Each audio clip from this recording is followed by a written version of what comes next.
Well.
Hello, everybody. Hello, hello. Give me a second here. There's something a little goofy with my thing. I'm just going to reload something here.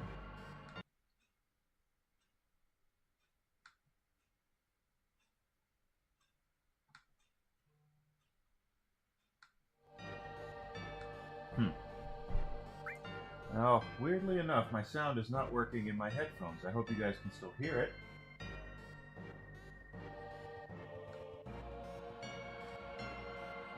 Coming out of the computer.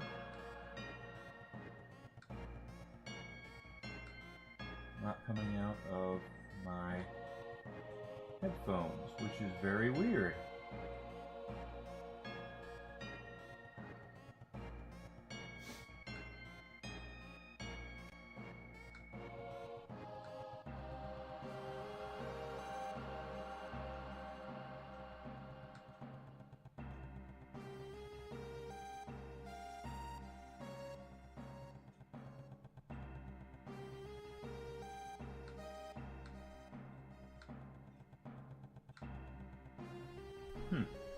Well, welcome everybody. Welcome in. My name's Enigma. I'm a variety streamer. I'm on Twitch, Twitter, Kick, Rumble, and YouTube.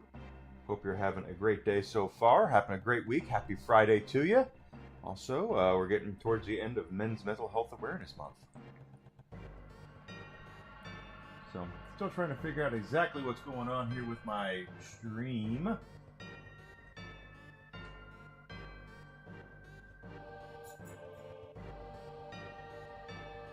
But to be fair, it's not the worst problem. It'll probably be fine if I reboot everything, but you know, what can you do? I just won't have music. Unless I turn on the sound of the computer, and then I'll hear the computer music through the computer speakers, but that's not what we want. Anyway, welcome in, guys. We're playing Final Fantasy VII. Oh, I have to adjust. Hold on. There we go. We're playing the original Final Fantasy VII, at least the PC port on the Nintendo Switch. Like I said, on the way in, guys, do me a favor, hit that follow button, Twitch, Twitter, Kick and Rumble. Subscription on YouTube would be great. Help me grow, help me get bigger, help me get better, so I can continue to grow and improve at what I'm doing, guys. It's really what I want to do.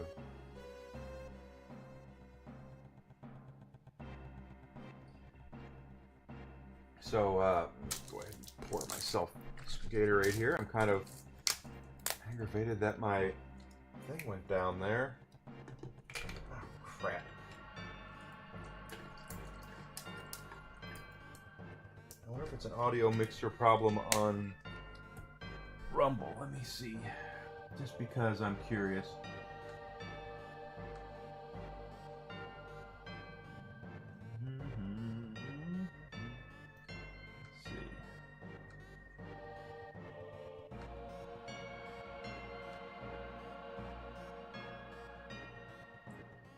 Well,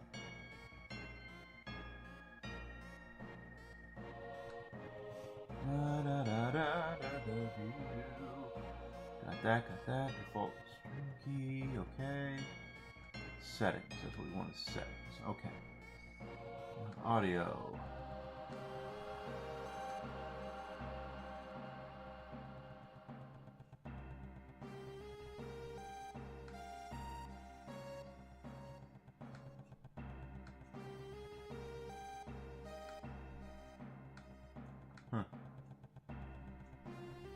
Oh, looks like I have something to fix this weekend. That's going to be weird. Alright, so anyway. Let's go ahead and get back into Final Fantasy VII, guys. So, like I said, with no music, it's going to be kind of hard for me to concentrate. Oh, golly. I was eating pistachios at lunch, and I managed to rip one of my thumbnails. That's pretty nuts. Anyway, we just got the Titan. Well, I hadn't gotten that one yet. What's over here? Probably nothing but the way out. No? And we're also kind of leveling up a little bit because we need it. There's a freaking frog, and it's going to turn here into a frog. Yeah. Oh well.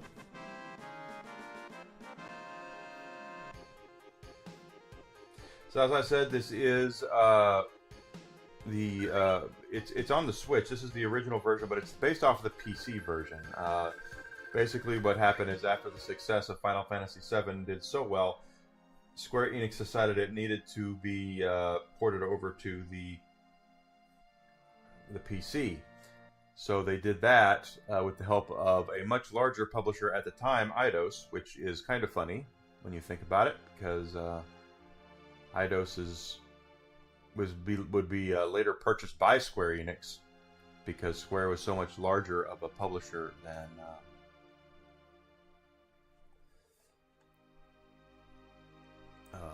Square was Square was much more than Eidos at the point because of the fall of Tomb Raider and things like that. Accessories there. What else? Come on, what else? Nothing in particular.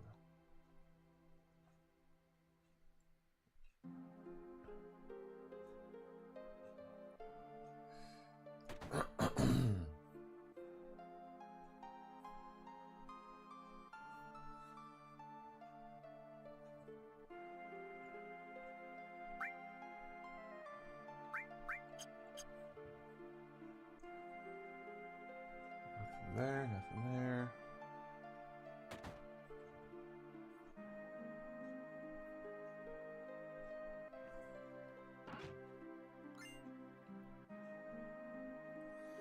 That looks like a place to sleep.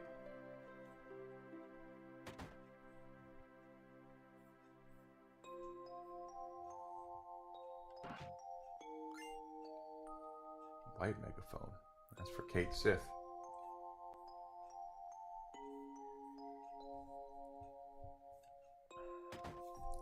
Scratch, scratch, scratch, scratch, scratch, scratch.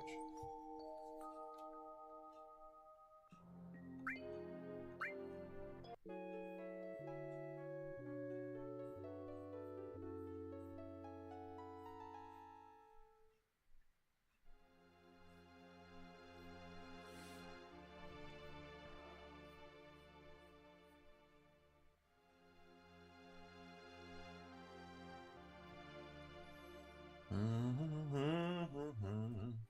10 emails. We saw Prime Day going on.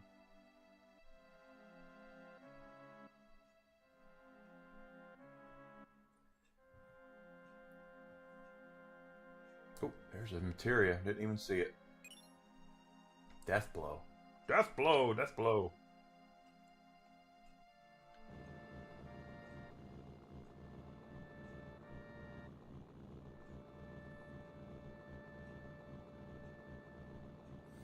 Da, da, da, da, da, da. But yeah, I always get people who come in and ask me, "Is this my first time playing this?"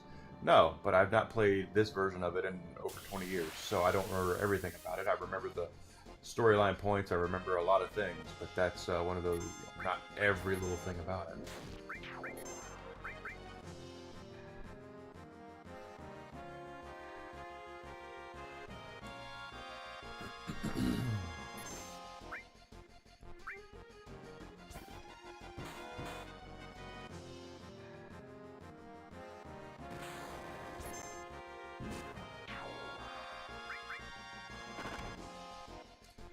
Oh, that sucks.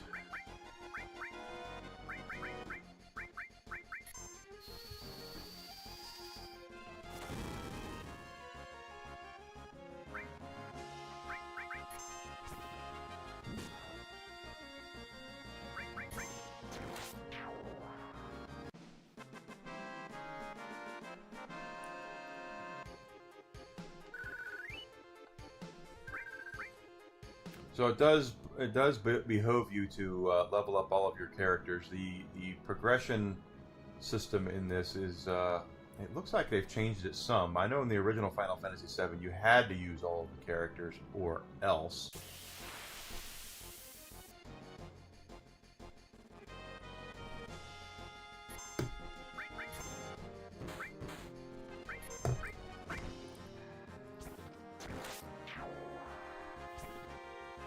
Because you had to level them up. At least there's a certain character that didn't really matter, but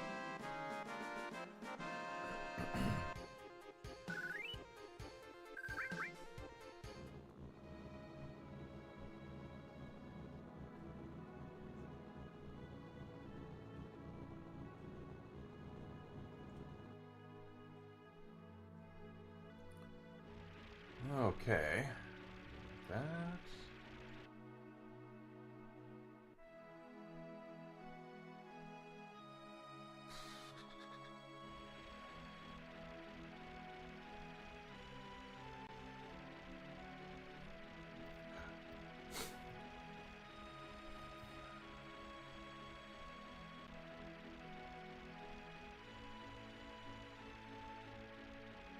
That's the other side of where we met Sid.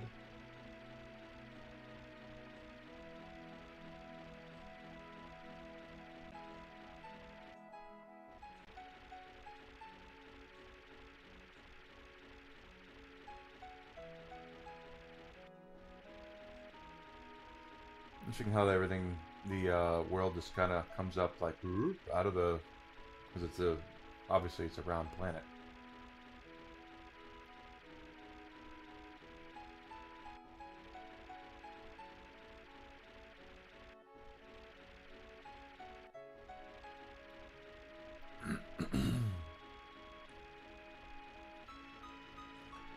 But we are stuck in the shallows. We can't go anywhere but the shallows with a tiny Bronco. So we do not have free reign over the entire planet, at least not yet.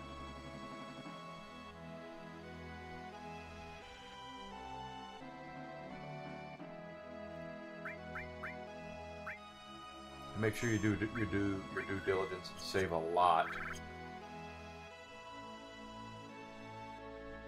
Kids can call it whatever they want.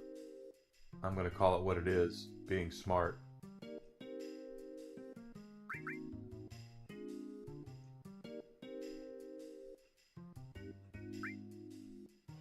Diamond bangle.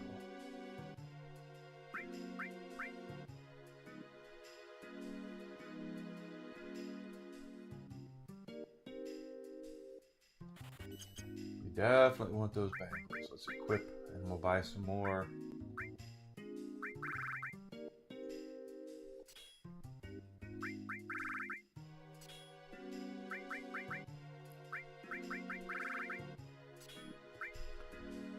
Material-wise, we have a little more room.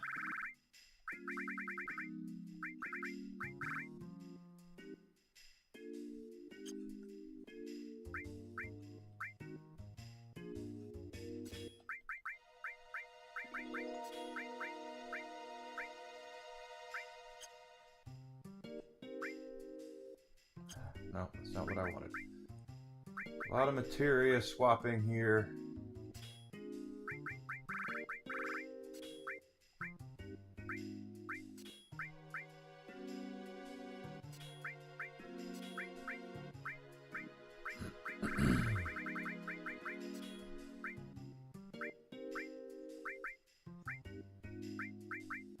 Have 2 heal. We don't need 2 heal.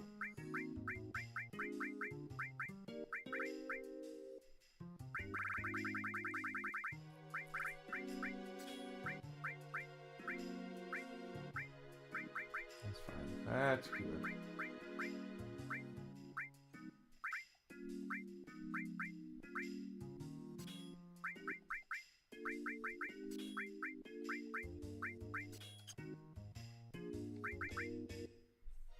Hi, 1 point. Okay, thank you for letting me know. Kinda added effect. Odin. Let's put Odin here. And she has Shiva equipped. We have Revive, Restore, and Lightning. Let's take off Lightning and put an all on that for Restore. And then here we have added effect. Let's add Lightning to that. Heal, Fire, Revive, Restore. Okay, got that there. And Kate Sith.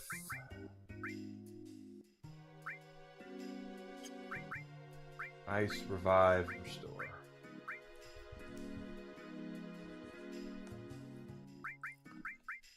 Let's see. Gravity. Why the hell not? Okay. At least for now.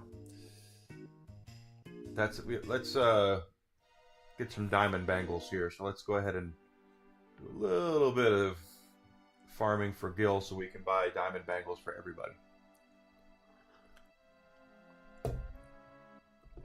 Yes, it is completely optional. Pull this down here so people hear. This is true. 1 point is he remembers a lot more about this game than I do because he plays it a lot more. But yes, since Yuffie is not an optional character, is not a mandatory character, her side quest in Wutai is not required to do anything, quite honestly.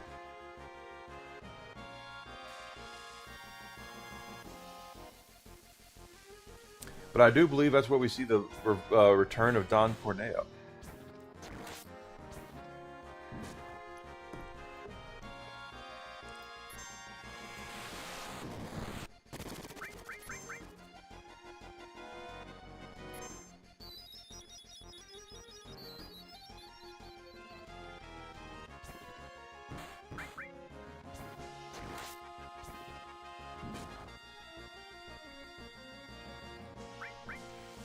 And if it seems like things are a little odd, my sound isn't working, so I don't know why I can't hear the music to the game, but I cannot hear the music to the game.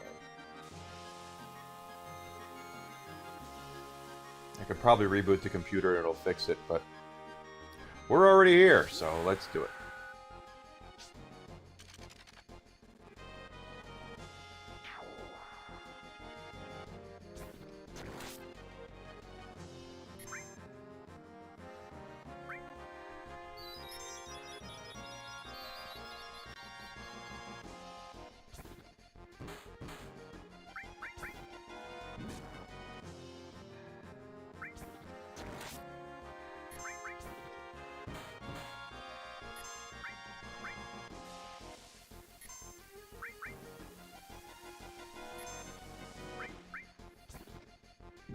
Just keep healing Tifa. That's there. Keep heal them all.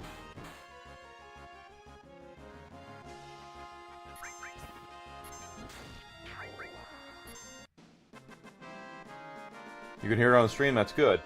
My headphones are not properly equipped on the computer for some reason. It just kind of went dead, and now it's not registering. If I turn the sound on, it's going to come through the speakers of the computer, which makes me feel kind of like there should be something.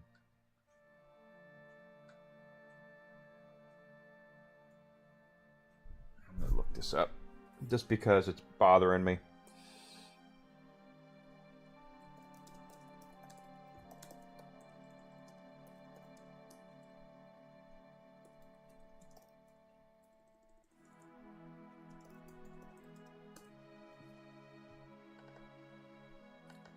Audio option on your device. Check both your headphones. Of course it's turned up.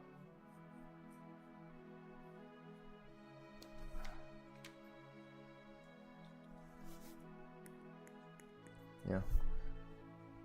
But it doesn't. Sound settings. It's got the speakers.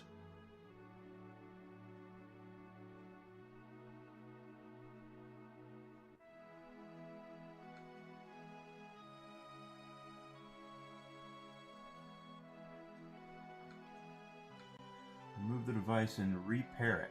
Okay, well, let's try that then and see what happens.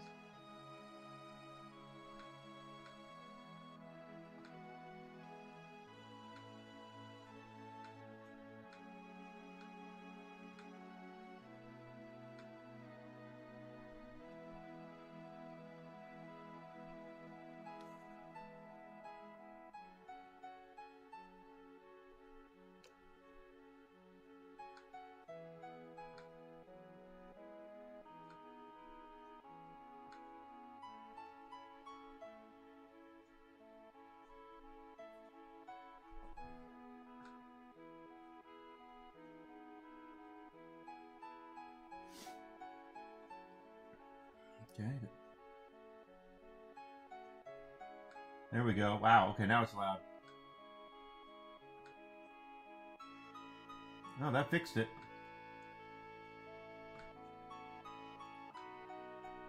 That was just strange the way that it worked. Works now, though. I can hear the music. Everything's a little better.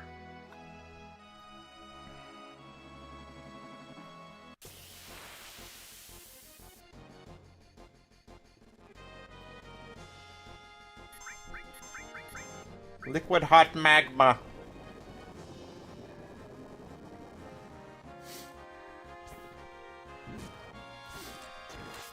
So this weekend, I guess I'm gonna teach myself how to make some shorts, since I'm gonna have to do that next month if I'm gonna hopefully succeed in the Rumble Creator Program. We'll see. But I wanted to. I just want to do well. Oh, level up! Yay!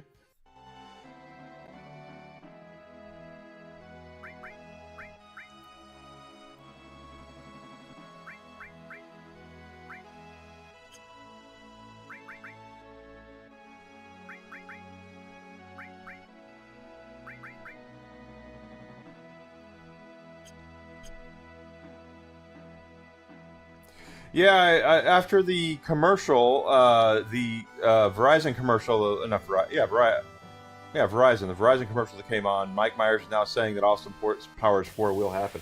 It's been long enough. In fact, it's kind of been too long.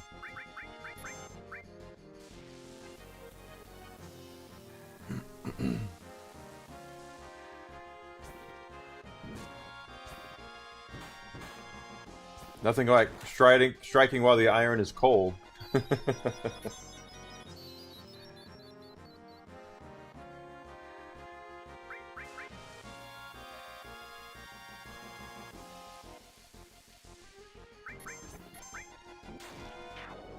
Tifa's got her limit break up.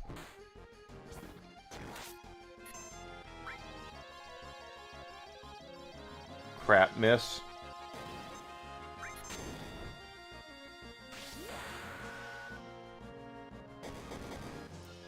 We'll get to see her do more than that suplex now. That I think, is this one where she spins it on her finger?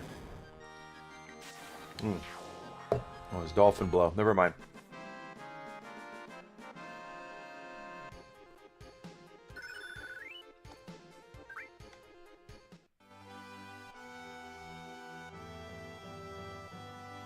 Don't be afraid to grind out a little bit. You need it. Get yourself some experience. Get yourself some materia levels.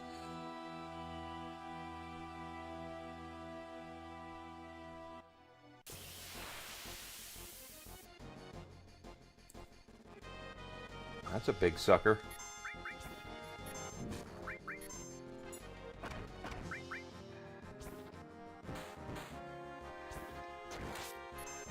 Yeah, I like Austin Powers. I would watch a fourth one.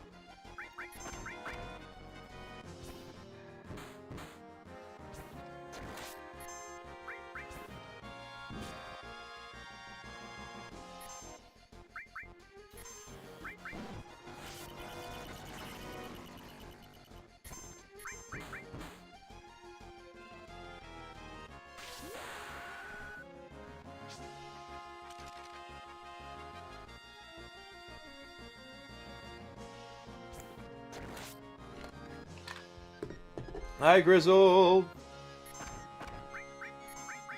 Yeah, baby, yeah. Oh, I can.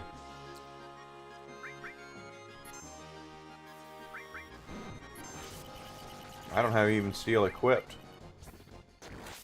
I don't know if we'll do any chocobo breeding though. That's a long and tenuous process to get what you're looking for and out of that.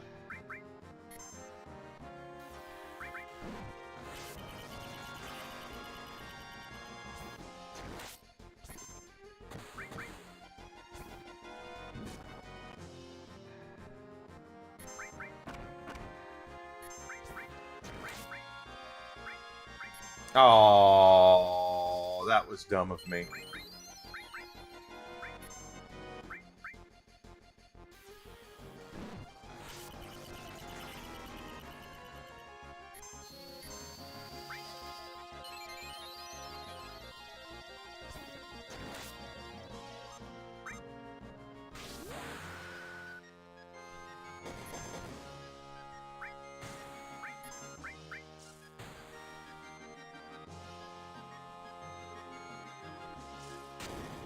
Suplex.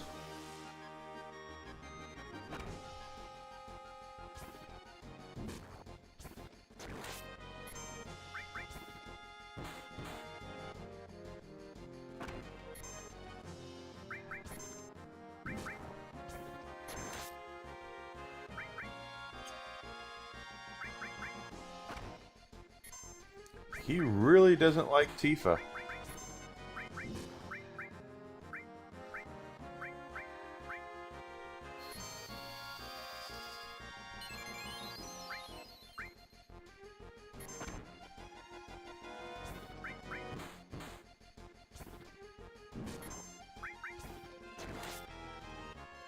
Never the black or better. It's just to talk about treating for people that are really into this game, that were really into it. and they wanted to unlock every little thing they possibly could. And they get the best summon in the game, you have to do the Chocobo training, yes. But it is pretty crazy.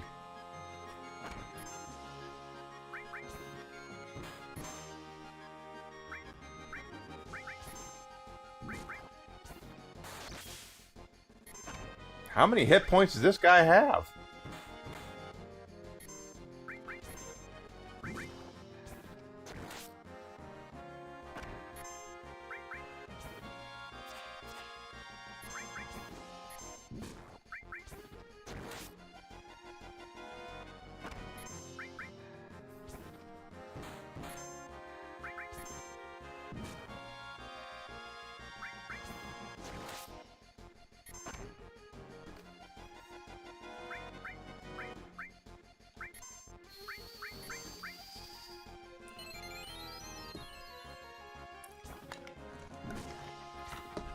It is OP, and it takes like 10 minutes for that summon to get completely over with.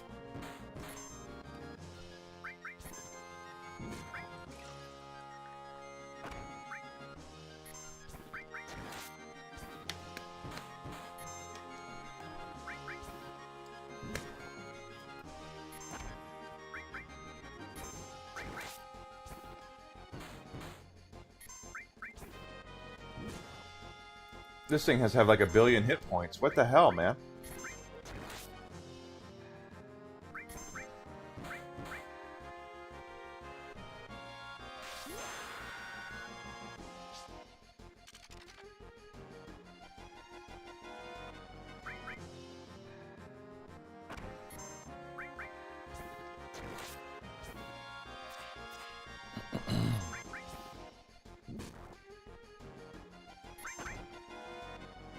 Yeah, no, well, Knights of the Round, like I said, it is the best summon in the whole game. It will thoroughly wreck just about anything that you put it up against. The problem with it is like getting it, you know.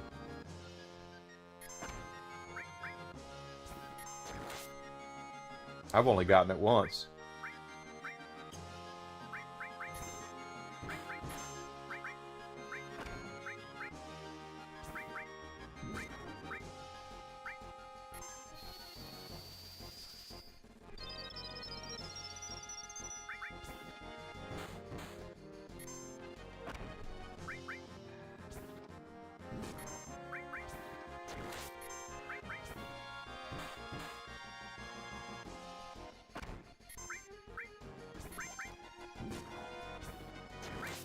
Yeah, I'll still be here. I'll be here till 5 p.m.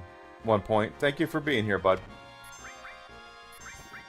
I will most certainly be... I'll be here till 5, another 3.5 hours.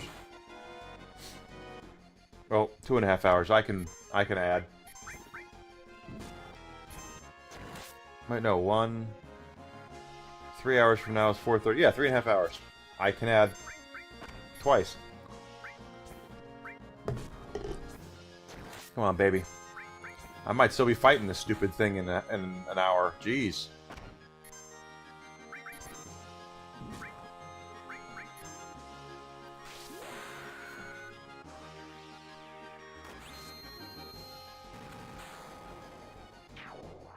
Took us long enough. Jeez. If I don't get like 1 billion hit experience points for that. 510. Oh, I got that nut. 23,000 gil.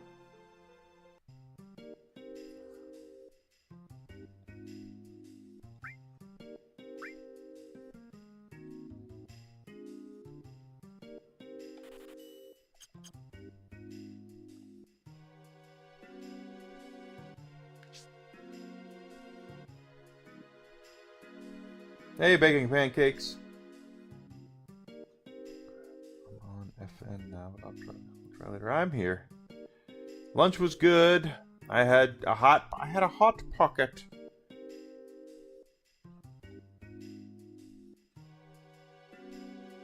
I think we come back here later. Let's go see what else we can find.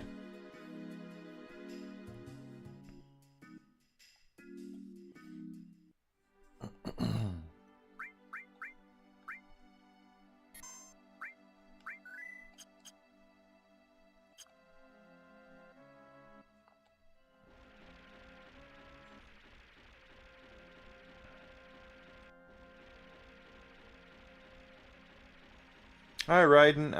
It might not be. We'll have to wait and see what they're going to put in Revelation. Oh, look, there's Midgar.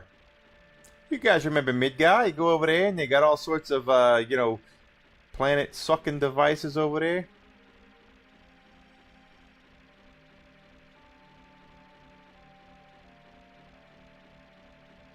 Pardon me. But we won't know until the game actually comes out what they're putting in and what they're not putting in. If the Bone Village was going to be in a game, it would have been in Rebirth, quite frankly.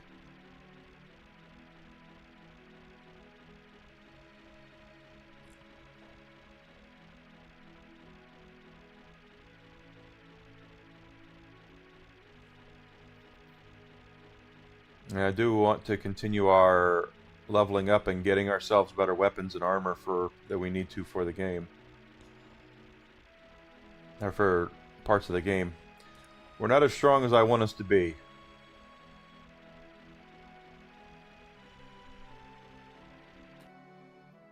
That's Fort Condor. But yeah, I guess this weekend Well, I got the new Star Fox, so I definitely want to play that and get that.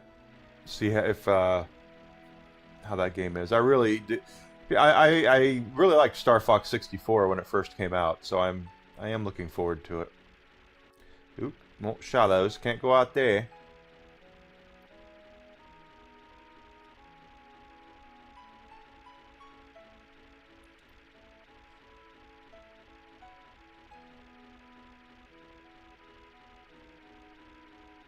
Let's go this way. And that's also a dead end.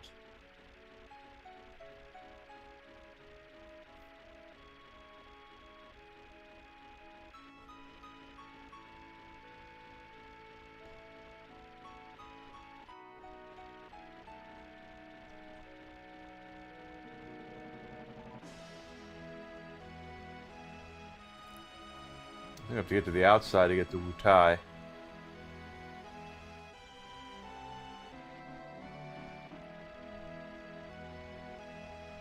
Let's move it to it.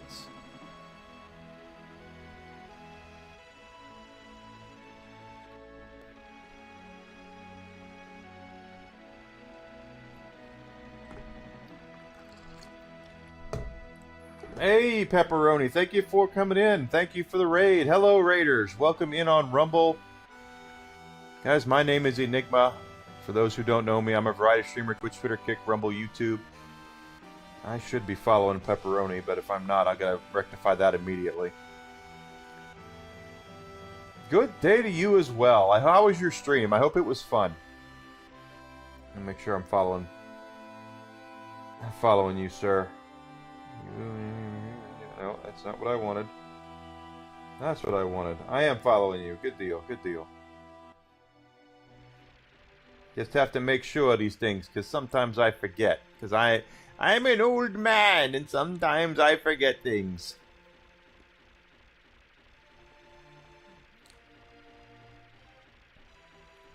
Old men forget things sometimes. What I'm not forgetting is tonight is Friday night, which means I get to pop open the bottle of bourbon and have some bourbon tonight. But not too much. If I have too much, then I'll ruin my Saturday.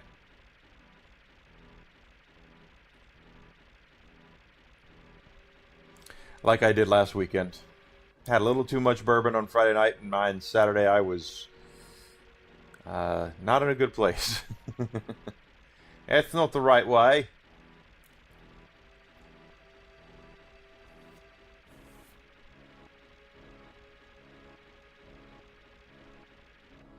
There's the Bone Village. Let's go out to the Western Continent. That is where Wutai is. Let's see if we can get out there.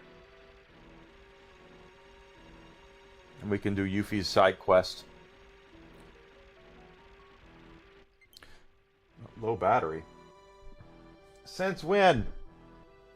I get the thing. This Wii U, yeah. This Switch 2 controller has got more battery life than it's like goes forever.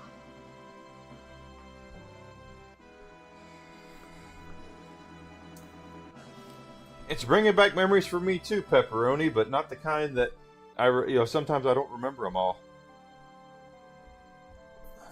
And now the music went dead on me again. Why did it go dead on me again?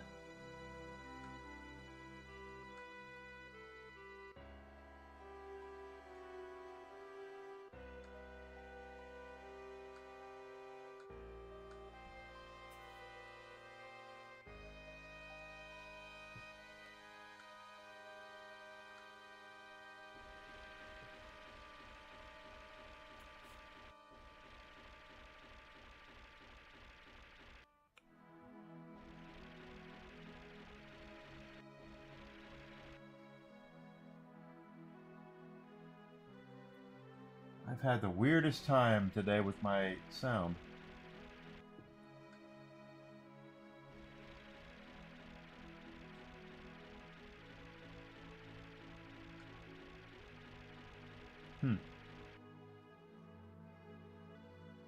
Must be because of the Bluetooth or the USB thing. Oh well. It'll probably fix itself next time I log in to play. Okay. Let's see. We're going over this way. We're not.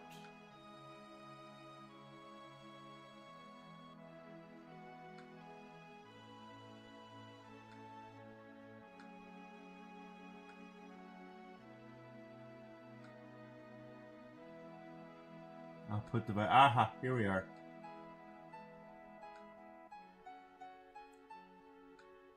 There we go. Fixed.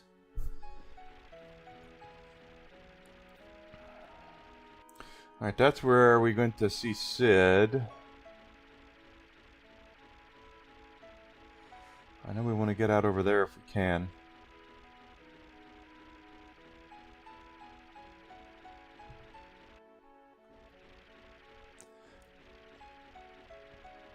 Oh, where's my Rumble chat? I'm messing around with things and not looking at Rumble chat. Yeah, so this game was released in 1997. It was originally on the PlayStation 1. It was a very big deal for Square because Square had tried for a very long time to get their... I'm on the inside, aren't I? Yeah, that's the problem. I'm on the inside.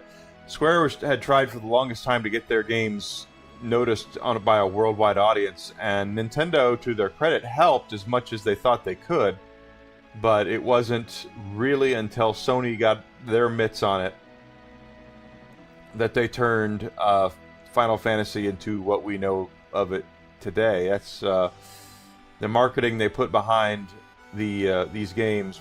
This game in particular was insane, and it worked. For those who are like, oh, marketing doesn't matter. Marketing totally matters, and it definitely mattered with Final Fantasy.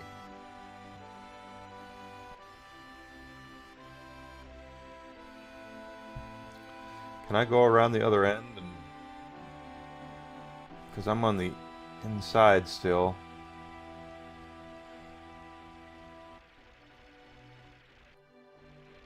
No. Not that I can tell anyway. But very big deal. When they announced the game in '96, it was all over every magazine you could possibly think of. You could not open a magazine that was not a Nintendo magazine that didn't have some sort of write-up or article or reveal about what was going to happen in Final Fantasy VII. The only rag that didn't do that, because they were jilted AF, as the kids would say, was Nintendo. When Square announced they were leaving for Sony, Nintendo got very pissed off.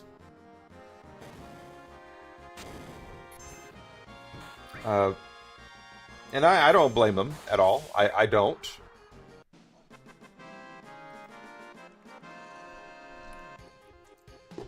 When you put as much time and effort into something that they like they have, it definitely was something that really got under Nintendo's skin.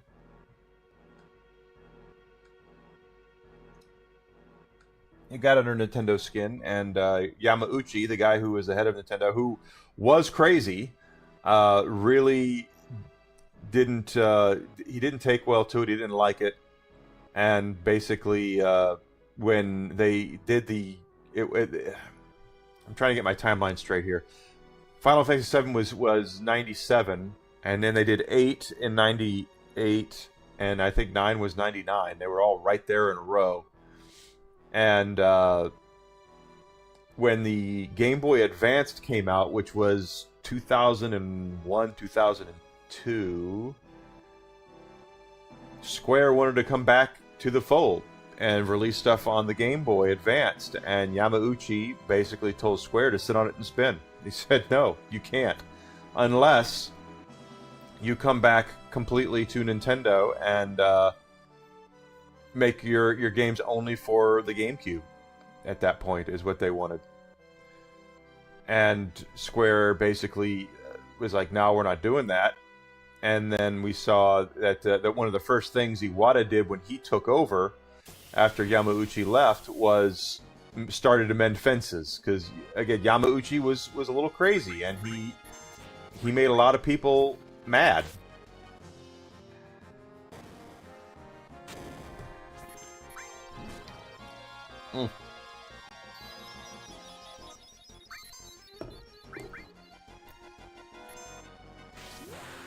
He made a lot of people mad with his with the way he did things, and unfortunately, it cost Nintendo in the long run. Nintendo went through a very big problem area with a lot of their publishers. In the Super Nintendo time period, Nintendo had taken their publishing fees and made it to where their third parties could not really compete. So you had companies that were bringing out games that Nintendo would not have to pay their own publishing fees. Lunar Harp. I don't have the Lunar Harp.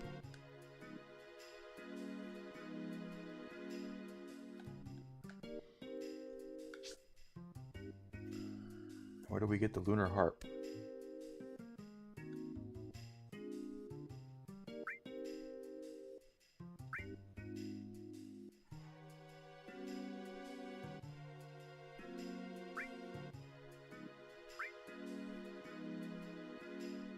I had to go back to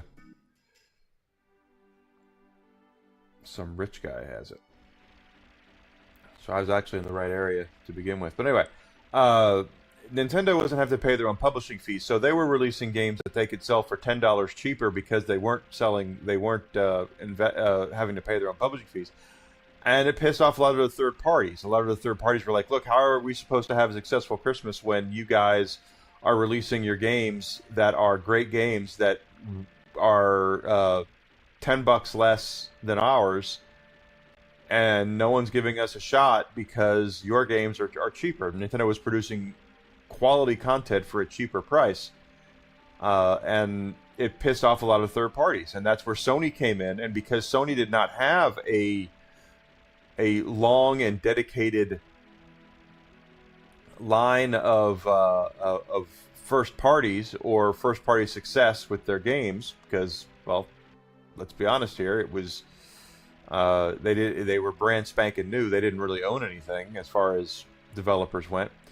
Nintendo, they were there to try to kind of scoop up what Nintendo had let go free. So a lot of your franchises that you grew up playing. Mel Brooks is 100 on Sunday. Hey, Alucard. 100 years old for Mel Brooks. We need to protect Mel Brooks, guys. Mel Brooks is awesome. But I mean, basically, Nintendo just they were doing what they thought they had to do to be, you know, for capitalism. Okay, I mean, let's be honest, that's what it was. But they really pissed off their third parties, and their third parties go to PlayStation. That's why if you look at the PlayStation, you see a lot of games coming out that came out on the PlayStation that were Nintendo franchises. You had your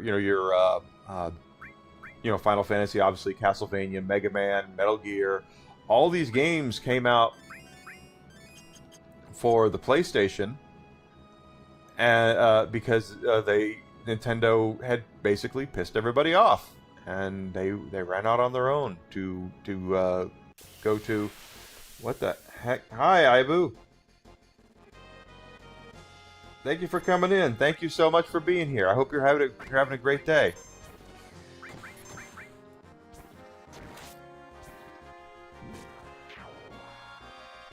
Hello, Anwin. Thank you for coming in. Thank you guys so much.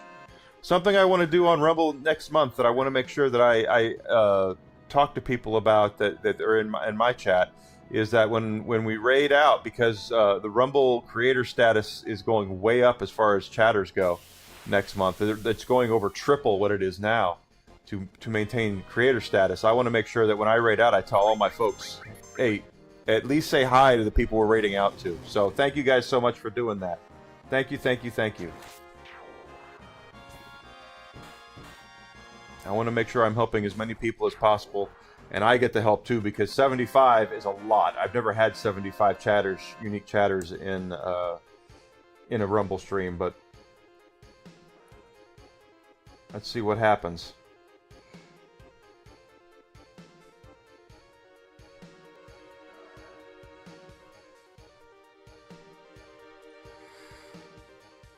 Let's see what happens. I am. Thank you so much, Ibu. I am having a great time. I like playing old stuff I grew up with. But yeah, Nintendo basically made everybody mad, and they all went to Sony, basically. Sony was there at the right time to sop them up like a biscuit with gravy and was just like, look, guys, you can produce more games for a cheaper price and have more product on the shelf for your customers on PlayStation than you will with Nintendo. And a lot of them listened. They all didn't abandon Nintendo. Capcom and Konami and companies like that also released stuff on Nintendo 64, but they weren't making nearly what they were making on PlayStation. And PlayStation had cut their publishing costs to the point to where brand new games for PlayStation were selling for $40 a pop. Brand spanking new titles were $40 a pop. And on the N64, they were $70 and $80. So you could literally get 2 games for the price of one on PlayStation versus N64. And while, yeah, they looked better on the N64 because it was a more powerful unit, you could still get 2 games for the price of one. And a lot of the times those games had superior music, and they had full motion video stuff in them, all that stuff, because they could afford it. Or they could afford it. The tech would allow it. And the N64, because it was cartridge based, did not have the storage capacity to do near what the PlayStation could do. I said unit. Maggie Gyllenhaal just cost Warner Brothers 66 to 90 million with her flight. From what I heard about The Bride, it was like that. It looked like a turd wrapped in a lot of smaller turds, quite honestly. Yeah, I heard it was terrible. That's close to Del Sol right there.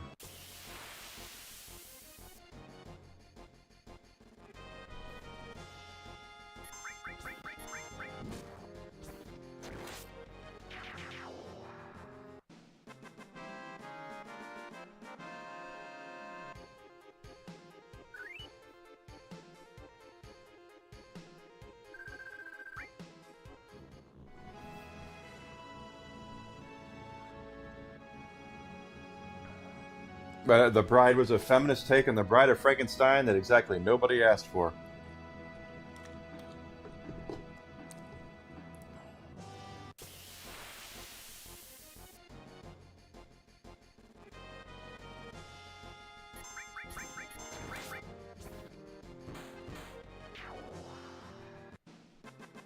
Yep, nobody asked for it. Obviously nobody wanted it because very few people went to see it. Go see it. You know, just like Supergirl. Supergirl's about to flop like crazy. I think is this where the date happens?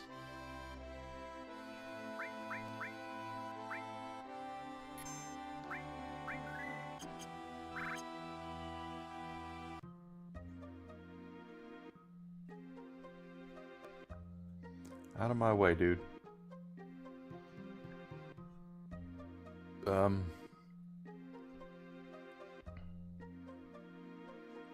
Yeah, that's what I was looking for. So I'm gonna go recover.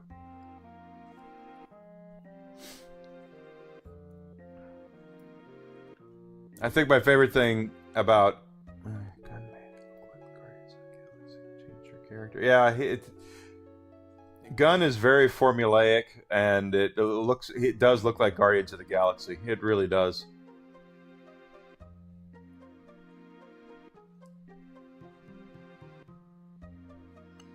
Let's do a quick save. No, of course she didn't do any favors. She goes out there, and every interview she does is about how much she trying to divide the audience. Guys, I'm sorry, but if you are in a position where you are trying to get people to support an entertainment product, you should be trying to get every dollar you can. You should be out there wanting everything.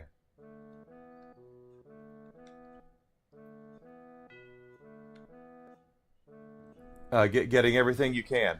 But that's not how they do it. Sydney Sweeney is Power Girl. Yeah, she's got the assets for that.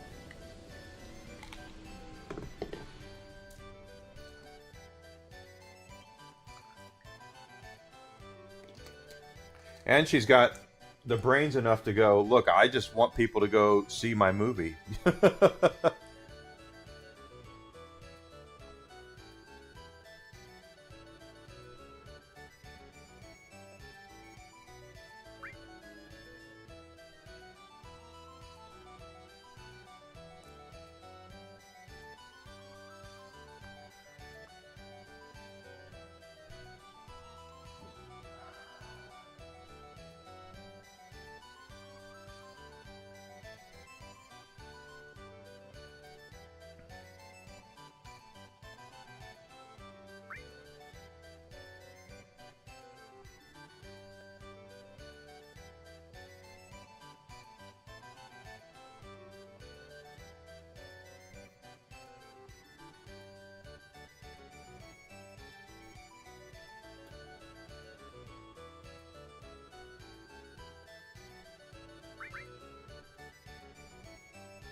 Oh, no.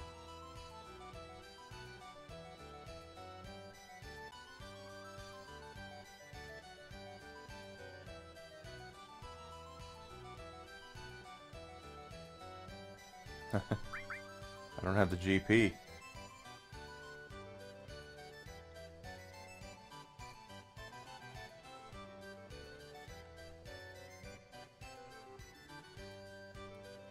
The owner's museum. That's where we gotta go.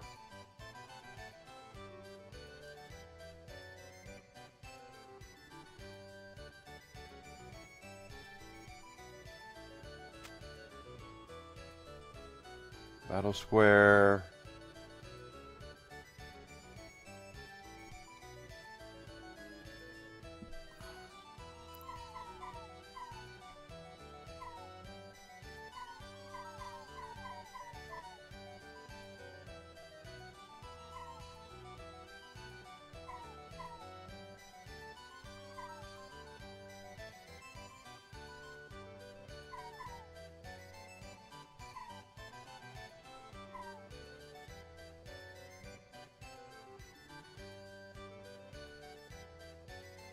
Trying to remember where to go.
Hmm.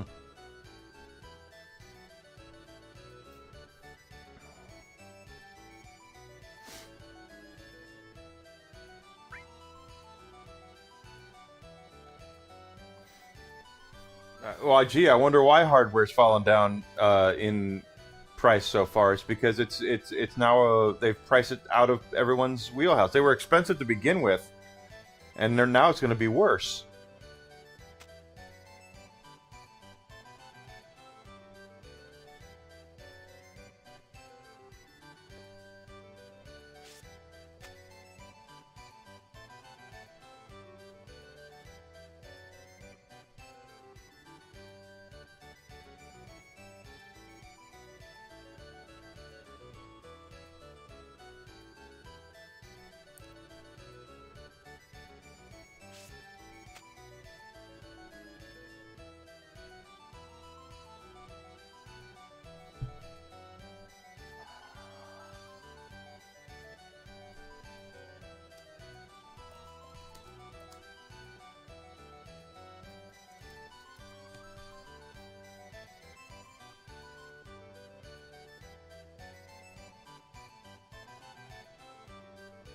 You have 0 GP.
Okay. Let's try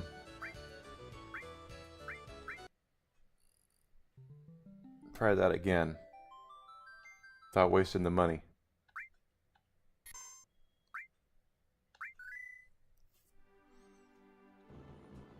We do need to go to the gold saucer, but we're going to do other stuff first. So I don't have 30,000. I don't. I have 10,000 gil.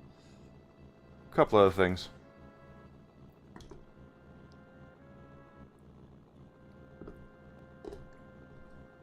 They're going to revitalize the market with live service games. Yeah, good luck on that.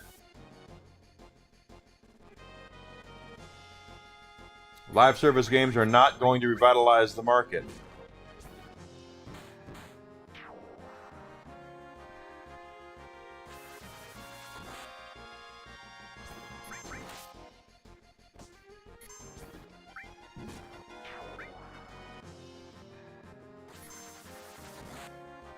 When are people going to get that through their thick heads? Probably never.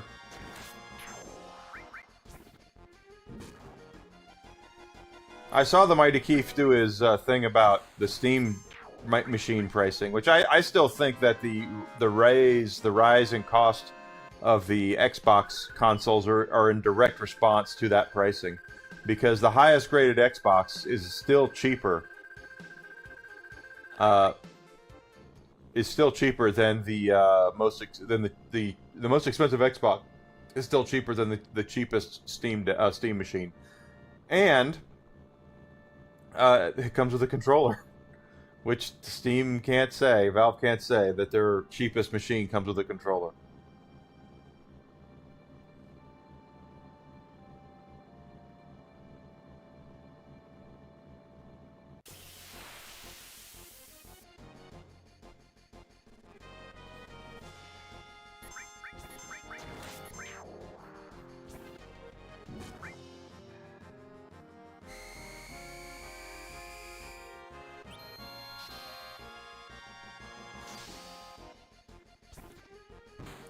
Nose is itching.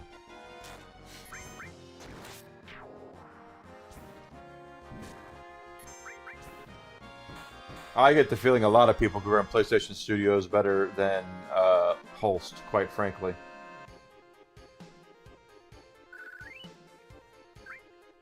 Sony has a ton of problems right now. Uh, well, all of console gaming does, and it's not going to be solved by more expensive units and live service games. It's just not. Whoever Holst is listening to is saying that we need more games like Overwatch is they're lying to him.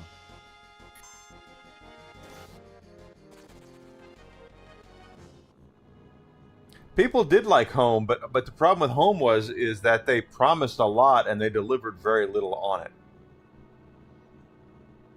I fully remember that. Is that they were really they tried a lot with PlayStation Home, and or they didn't try. They marketed it like crazy, and then when it came out, it was just like, yeah, okay, whatever. They expected they could get people to buy, T-shirts for certain games and stuff like that for your character to wear in Home, and people didn't. They basically wanted to wait and obviously get things for free.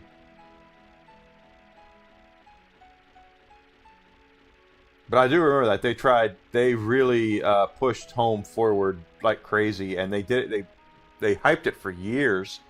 I remember it being part of their E3 presentations for a long time, for a couple of years. Like, oh, look, I'm out here cooking hamburgers on my grill. Okay, well, you're really not, but whatever.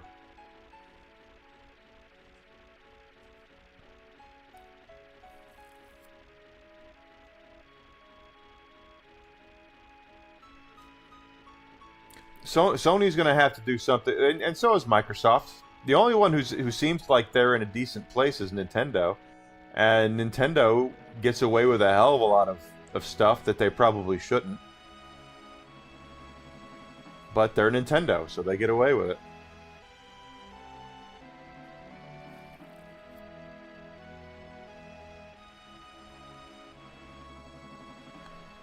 That's not what I was looking for.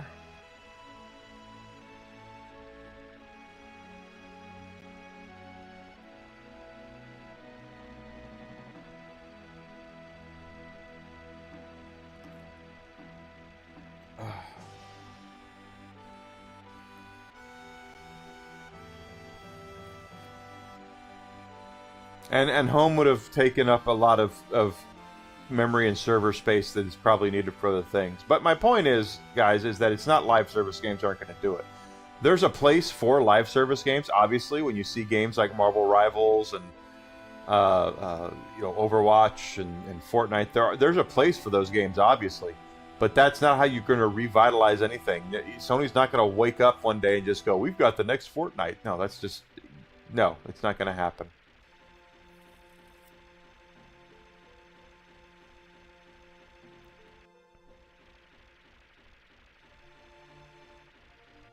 This is where I was looking for, because Junon's over here. And there's an enemy here that we would like to manipulate.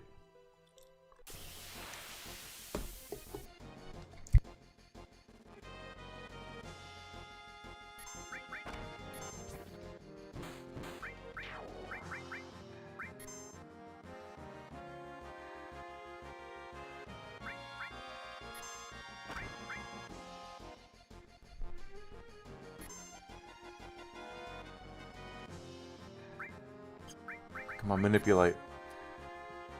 Well, thanks for coming in, Pod. I don't have time to look at your channel right now, because I'm kind of in the middle of something.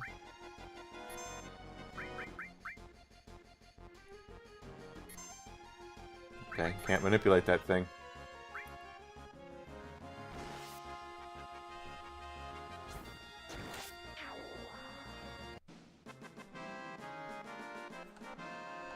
I'm in the middle of this. Three followers away on Rumble from 200, guys. So that's that'll be a milestone if I can get that. Where the hell is Junon's over here somewhere? Oh, 2 followers away now. Hey, Bearding Way, thanks for coming in, bud. Who do we got? He started following me. Oh my.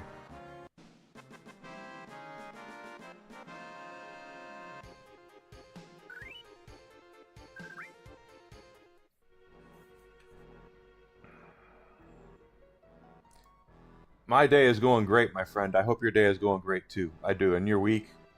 Almost the weekend. We're getting to the weekend. Can't wait. Is that the guy that does White Wind? I hope so. It's a great day for a white wedding.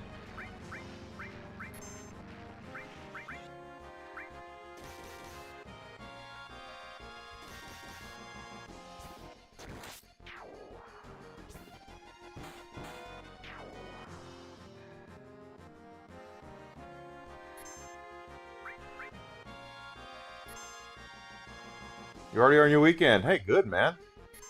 That is awesome.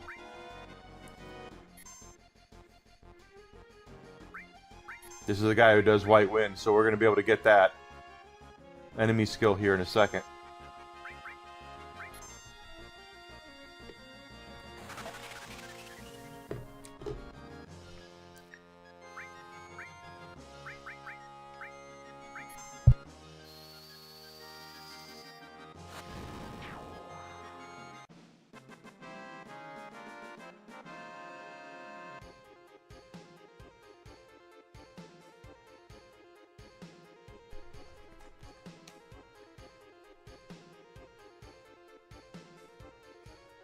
This is this is the remaster one on the Switch. I still own my original PlayStation copy. It's the only game I actually own two copies of the original black, which I got the day it came out, and then I ended up getting later on a copy of the greatest hits version. I have both of those.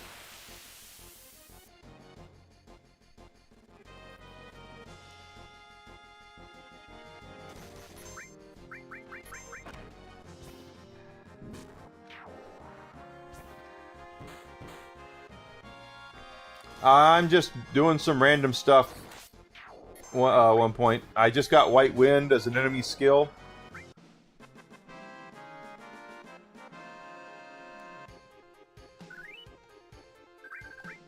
Glad I got that. There's another enemy skill I'm going to try to pick up over here too. But this was one of those games, guys, that was just a huge, huge deal. Sony's marketing arm was behind it, and it just completely destroyed everything. Hey, R2. Thanks for coming back in, bud. I have a drinking problem. Jeez.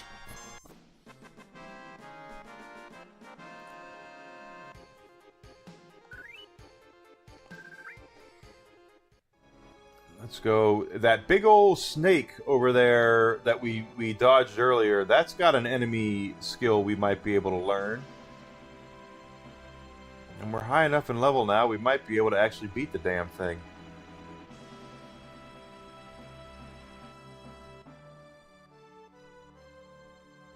I believe I have the flamethrower skill. I'll have to look. You have the greatest hits one? Yesterday I went through the differences. There are visual differences between the cover art, obviously, but the discs as well.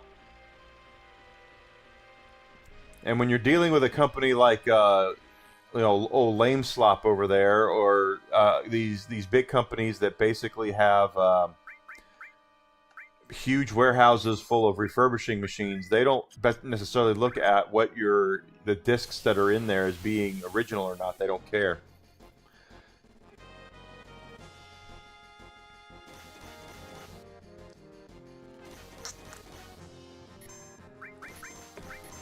But Final Fantasy VII was the game the year build-up that I had for Final Fantasy VII. I used to buy so much stuff. I've got the Extra Knights action figures, both American and Japanese release of those. I've got a set of Japanese UFO FF7 plushies. I've got the soundtrack. I've got all sorts of stuff from Final Fantasy VII. I was so hyped up for this game. Dark Wizard's a great game too, yeah.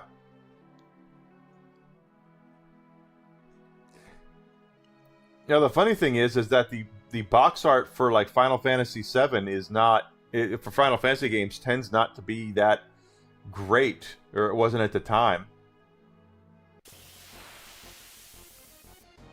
All right, big guy.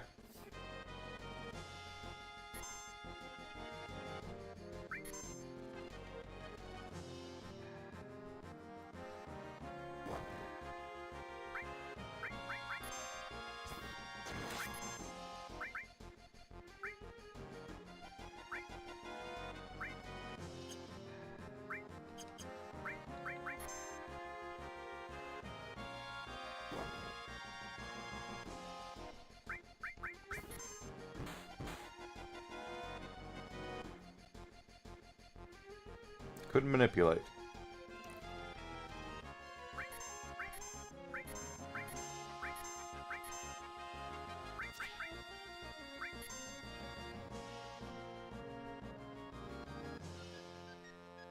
That is the spell's name.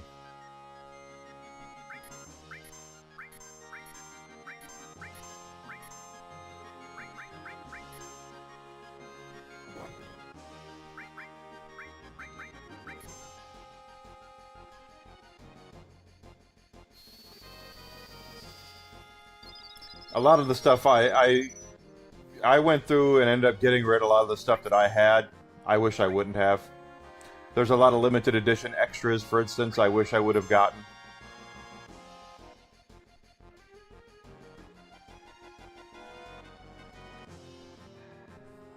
I did keep all my consoles, though, and a lot of my old games, for the most part.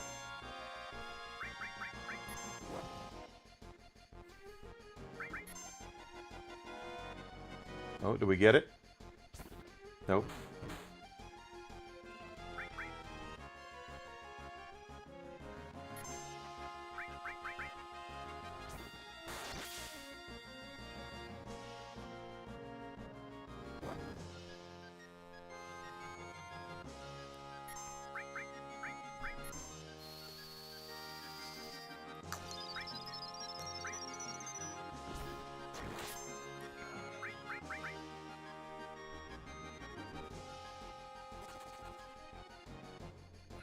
Okay.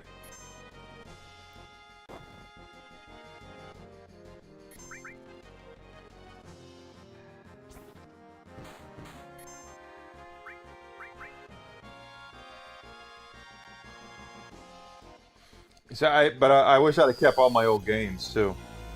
Ooh, did he just cast beta? That's good if he did. Good, good, good, good, good.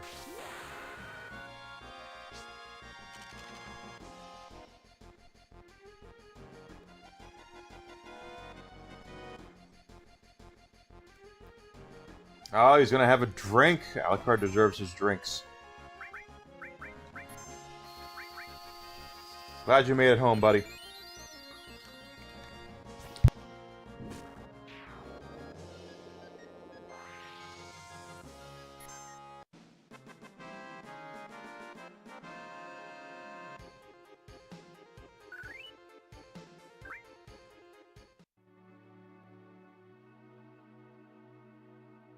So now we got that. 2 enemy skills for the price of 1 there.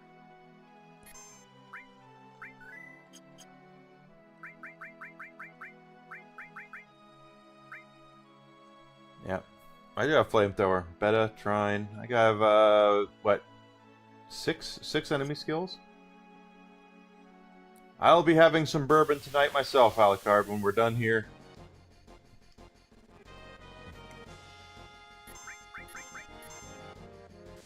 Mantra of Magic over by Midgar. Okay.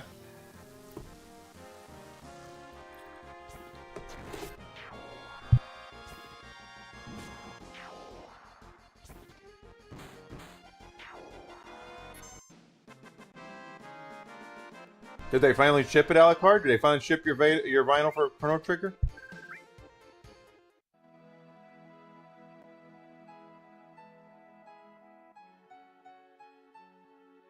Oh, gee, Ocarina of Time. Do you have the gold cartridge? I'm lucky enough to still have my gold cartridge.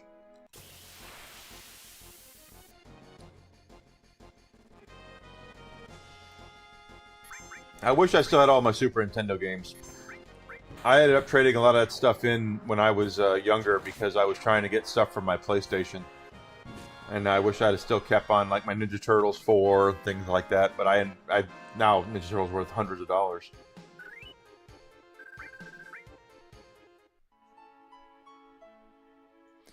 Well, let's go look at Midgar.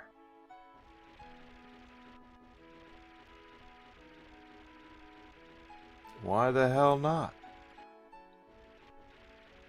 This is the wrong way, I think.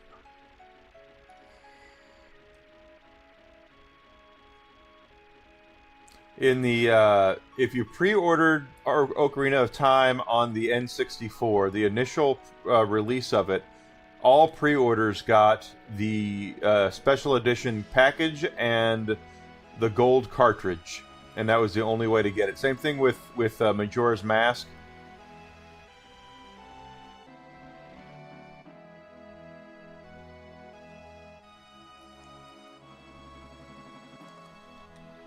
Oh, I didn't know Amazon canceled it.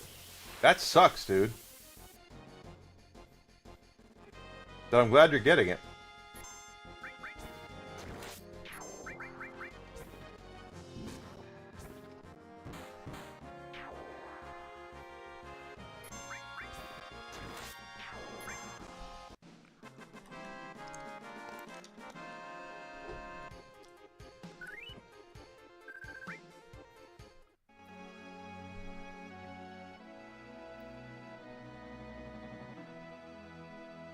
My Super Nintendo collection is not what I want it to be. My N64 isn't either. This is probably what we're looking at here.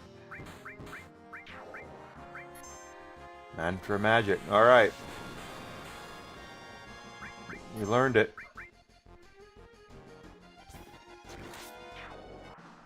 There we go. We got that.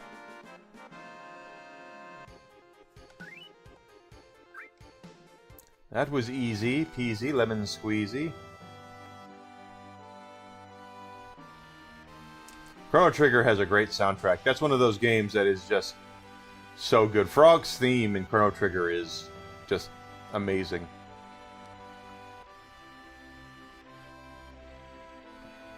You got the gold one. That's good. You got the gold one. I wish I had the gold one for Majora's Mask. One thing that my dad did that really chapped my ass was I had pre-ordered Majora's Mask from the EB Games. No, in Park Place Mall in Little Rock, Arkansas, downtown Little Rock. And I asked him, because he worked in Little Rock, if he would go get it from that store. And he said, sure, I'll go do it. And then he goes to the wrong store and gets it. So he got me the regular one instead of the gold cartridge one. Pissed me the F off.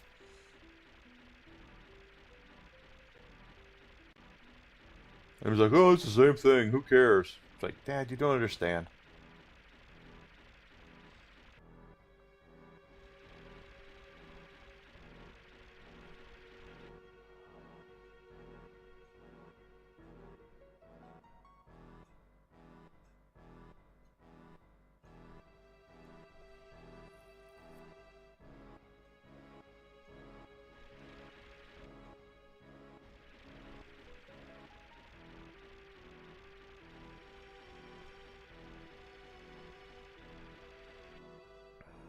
There's the cart.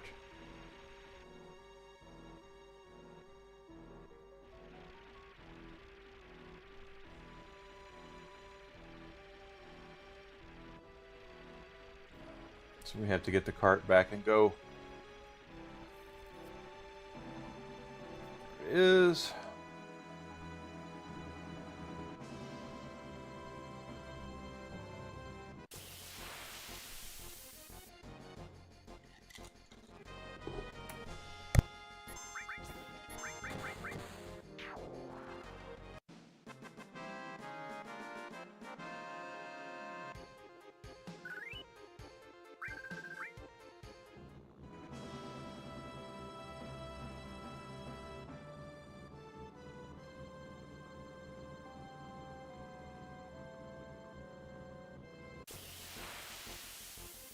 You'd think that the car would stop people from attacking you, but I guess not. These things again.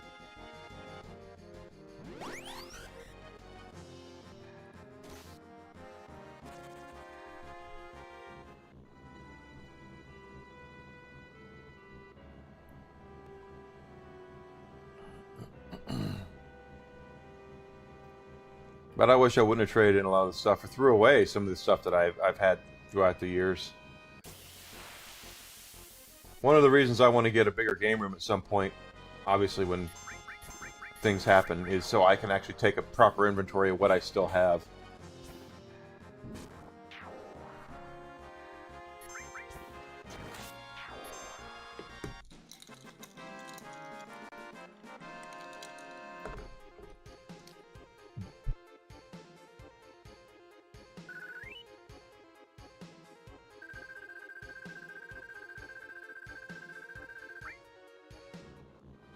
They got to keep you guys motivated, Alucard. Keep the high-tempo music. There's that bitty house nearby the Gold Saucer. Yeah, that's where I'm headed, is Gold Saucer. That's the wrong way. Or around the Gold Saucer. We got to talk to the guy that said he sold the Keystone to Dio. Ronnie James Dio. Not Ronnie James Dio, just Dio.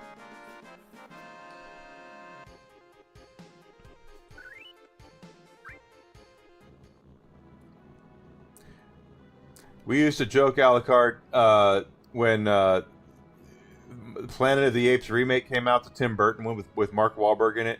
We were like, you know what would make this movie even better with Marky Mark is the Funky Bunch. The Funky Bunch needed to be in it.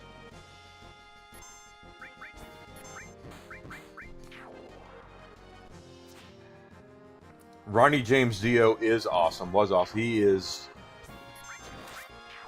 I absolutely love Dio's music. For the young people out there who don't know who I'm talking about, Ronnie James Dio is the guy who took Ozzy's place in Black Sabbath when Ozzy left to pursue a solo career. Dio actually was around a hell of a lot longer than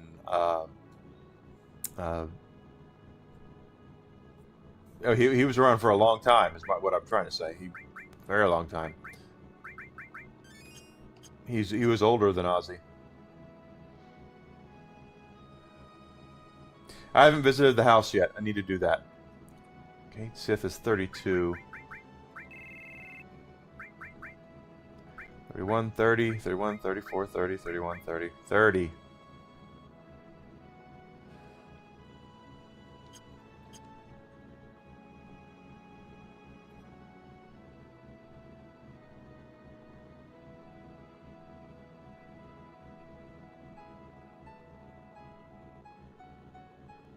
That's not it. That's right. Holy diver, man on the silver mountain. Rainbow in the dark. Frickin' Dio, man. Funny story about Ronnie James Dio. Does anyone remember the game Brutal Legend?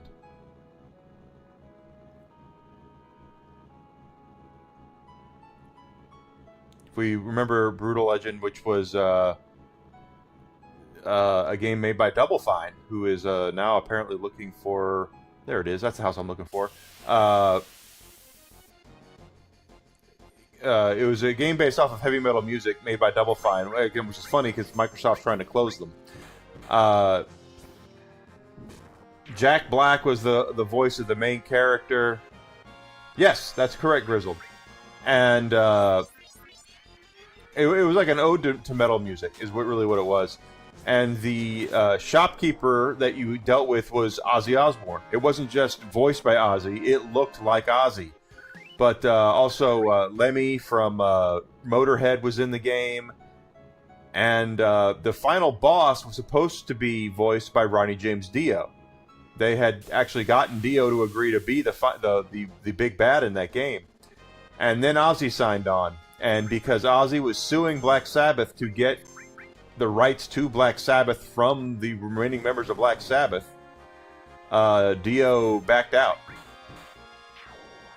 He completely he was like, I cannot be involved with a project that Ozzy Osbourne's involved with. So because of the lawsuit. Now, as we know, because we live here in the future, Ozzy won that.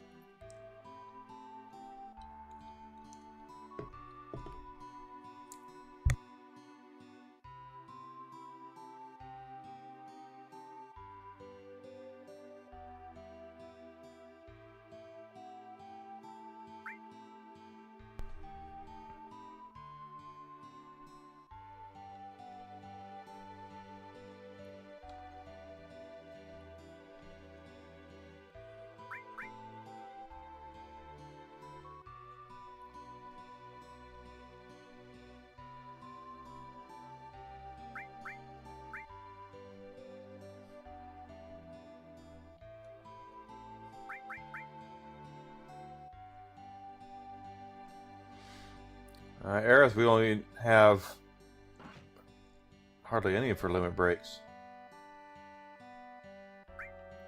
Do I have to bring Aerith in here?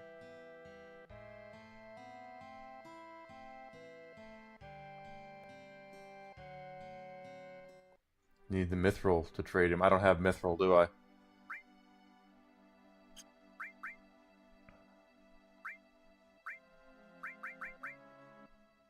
Yeah, I don't have it. Plus, Aerith's only got 2 of her limit breaks up anyway.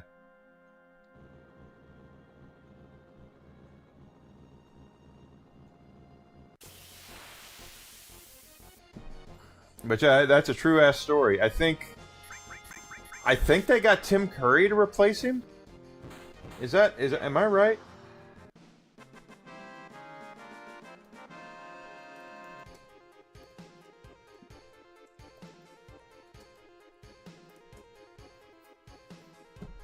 I'm right. They did. Boy, sometimes my memory is just spot effing on, and sometimes I can't remember where I put my socks. Is anybody else like that at my age? Yes, Ronnie James Dio was supposed to voice the bad guy, and they ended up replacing him with Tim Curry, which, quite frankly, you can do a hell of a lot worse than Tim Curry. Tim Curry is awesome. But it was initially supposed to be Ronnie James Dio. Is the Mithril in the Mithril Cave 1 point? I don't remember.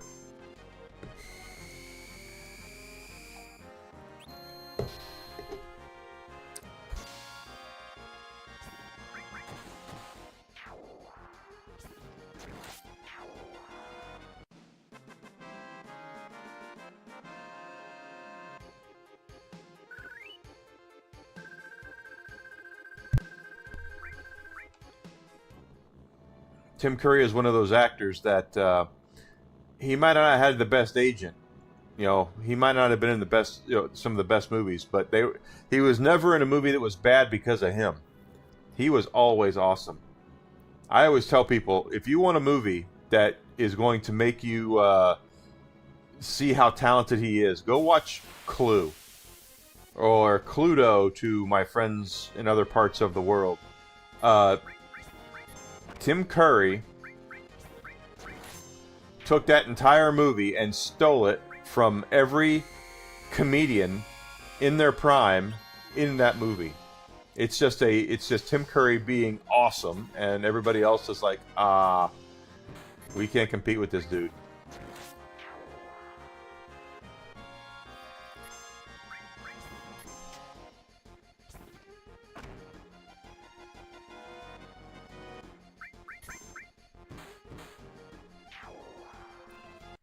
You could take the buggy on the ship?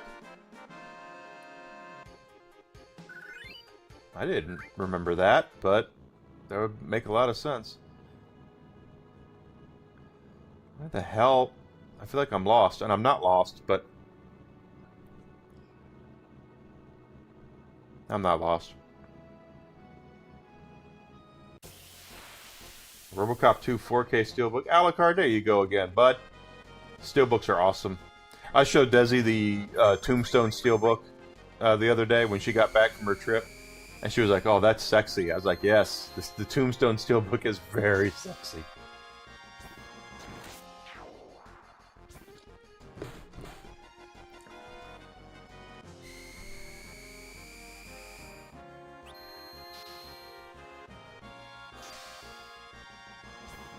You can't take it on the tiny Bronco, but you can take it on a ship. Back to Junon. You already got it.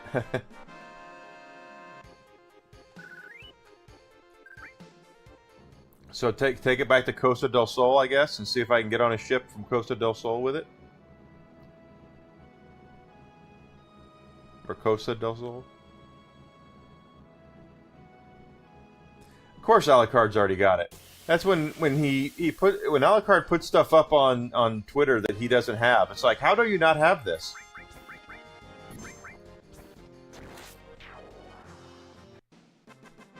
Tommy Boy 4K Steelbook.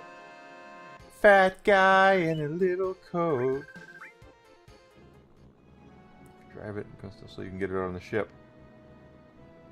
Funny part is when you come back, you have to use a dolphin. Really? That's interesting. Okay, well, we're building up levels and all that good stuff, so why the hell not? Let's do stuff.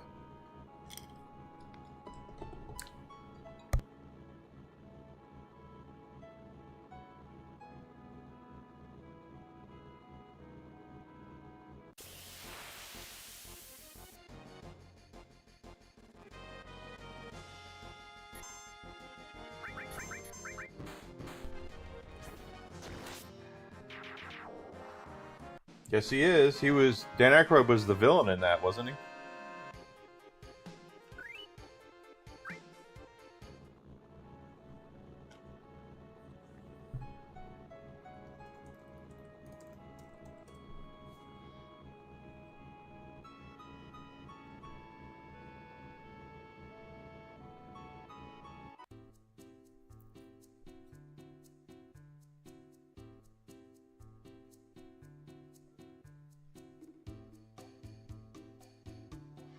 It's not this way. It's this way.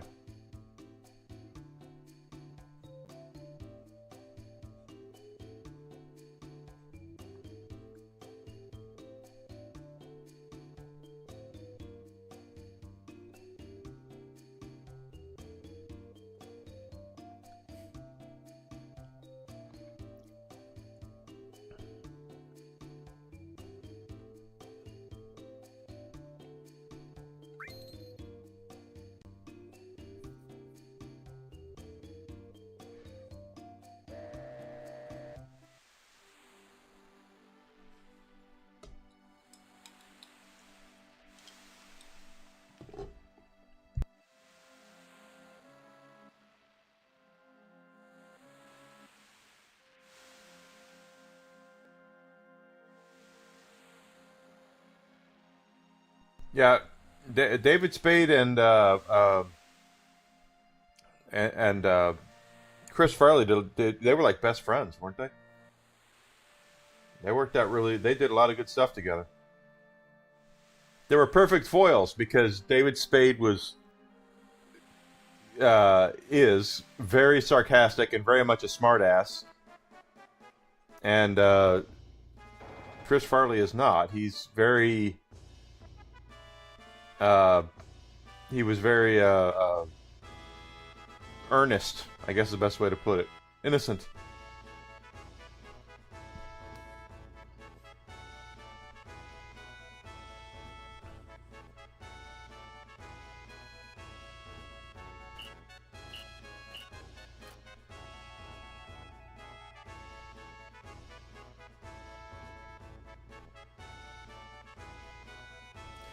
Sounds about right.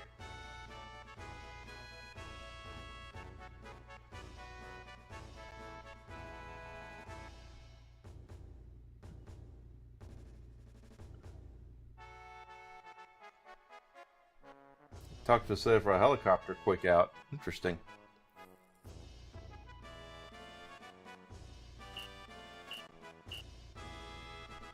See, this is all stuff I don't remember. They're still celebrating Rufus here from the music.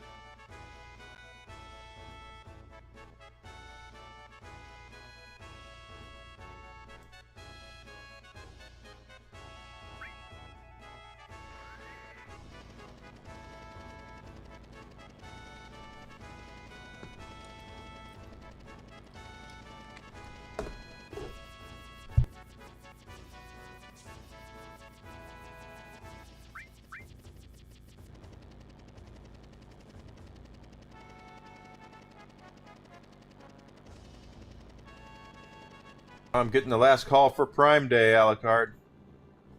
Yep, there's my car. Okay, you could take the car in.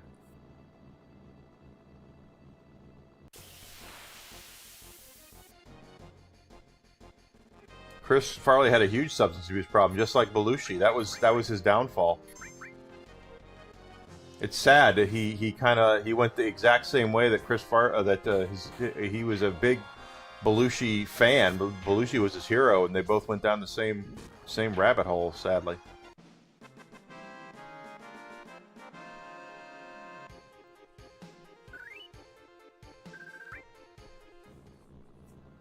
Farley was one of the funniest guys. He really was. I agree with you 1 point. Very, very funny guy. This is not what I'm looking for. Not here.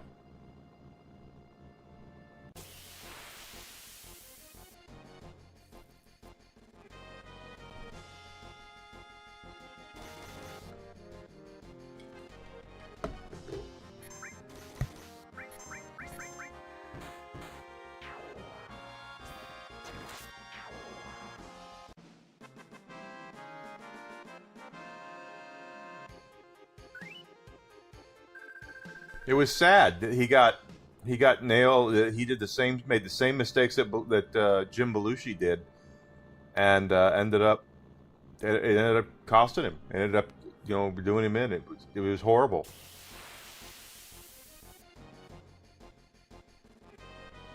Matt Foley, the inspirational speaker. I have been thrice divorced, and I'm living in a van down by the river.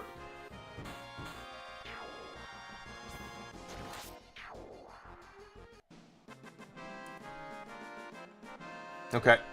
Thank you for letting me know 1 point. I mean that. Thank you so much. Yeah, it's just sad that that's the way that he went. Okay, I see the cave.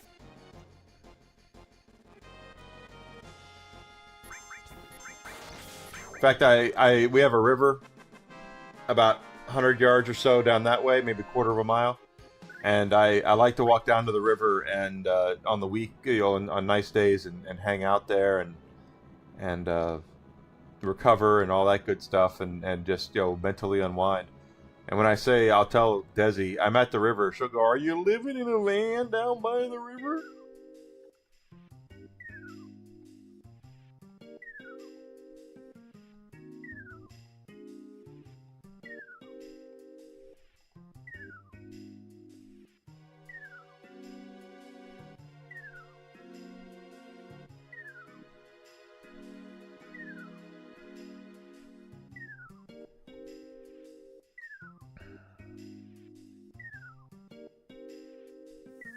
Oh, my Amazon pricing has the 50% off. Cool. Winters, where do I get the...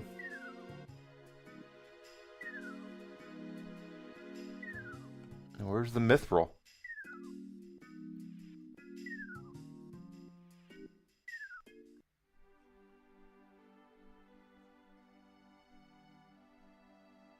$411 battles, so 397. So I got to catch him at 4. Okay, well we'll just do it until we get enough.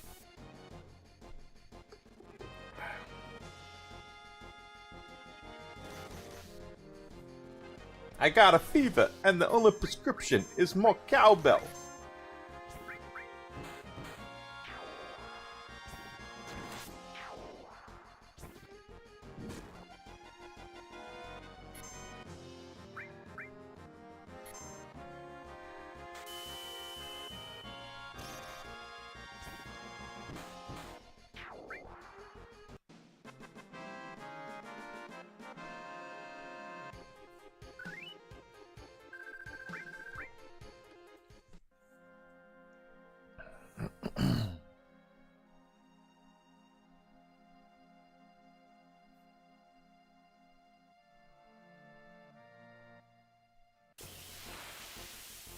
Back when Saturday Night Live was actually funny.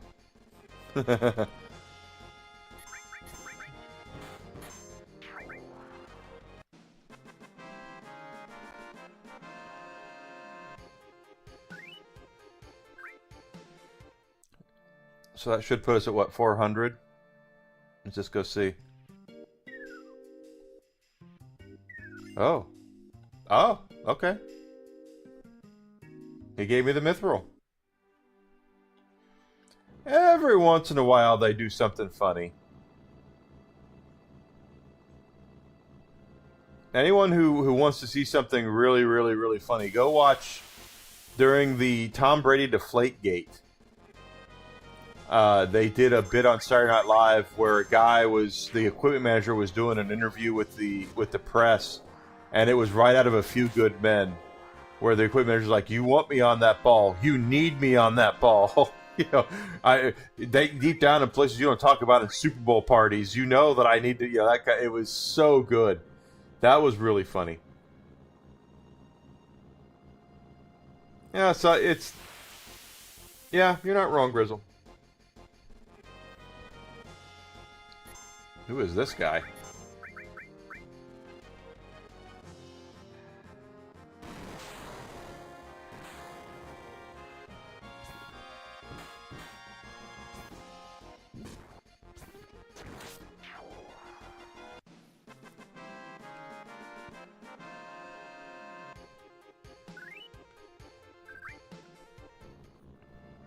Hey, Varda, good to see ya.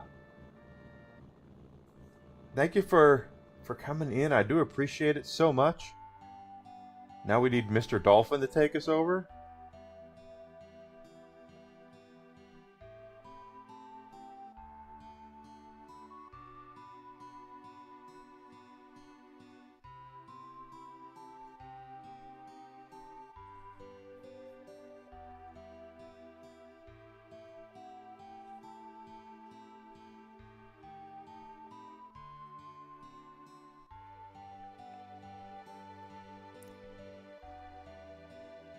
I am doing great. Thank you for asking, Varda. I really am. I'm a little nervous for next month. I don't know about anybody else with the creator program, but I'm hoping that I can do it.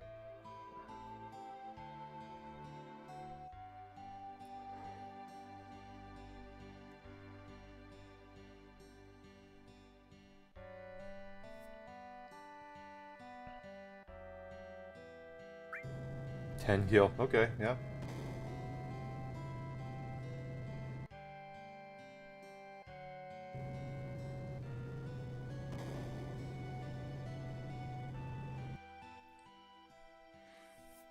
I hope so. I want to help everybody, and I want folks.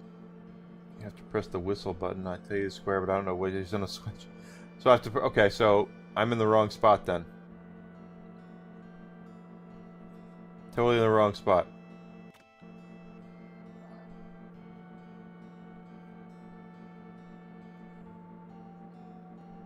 That's right. We are all in it together. I will help everybody, and I will tell. And as I've been on record for my Rumble friends out there, guys. When we raid out to somebody here in the future, please do the creator a favor and just say hi. That's all you really have to do is say hi.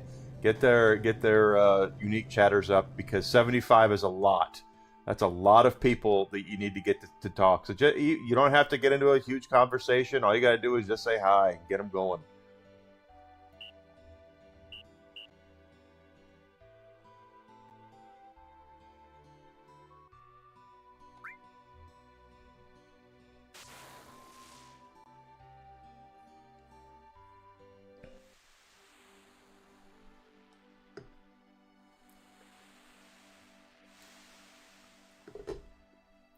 Of course, if you want to say hi to them and talk with them, that's great too.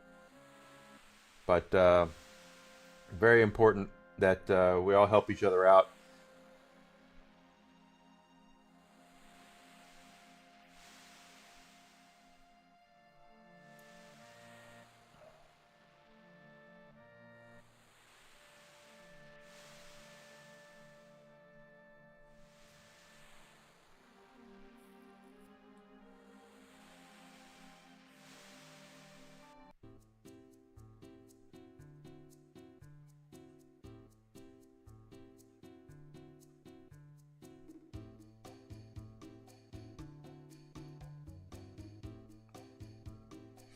We can help each other out. Let's do a quick save here because we did get the mithril.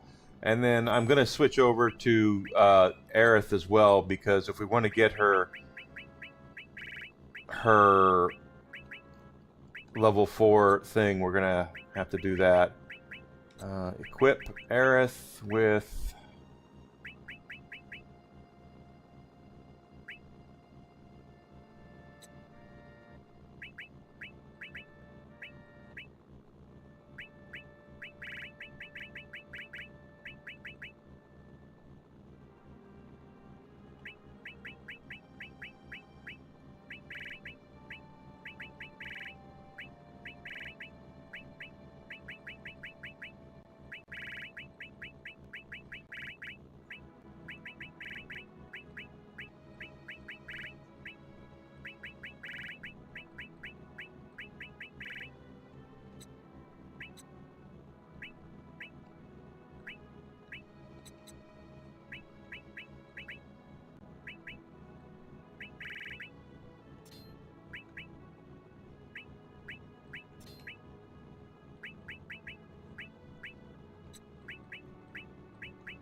There we go.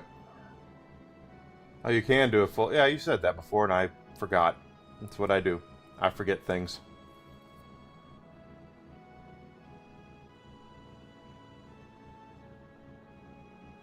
But I will do anything I can to help out any creator, especially those who help me out. Absolutely.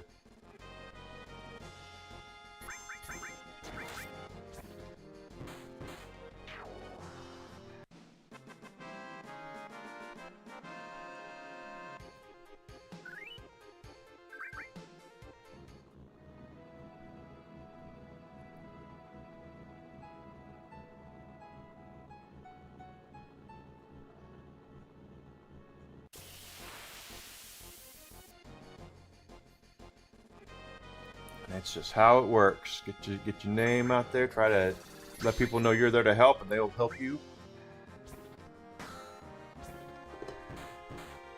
The more people we get together, the better.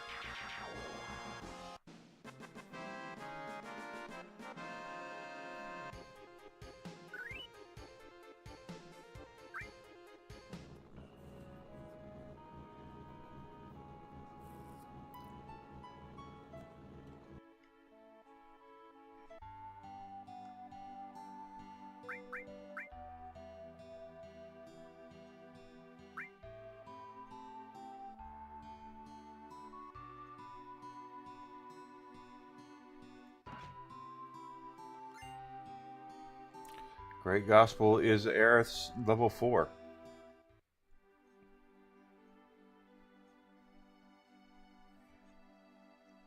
In the desert, there's a guy I can get the spell off of. We talk skill. We talk about the we have to go into the desert,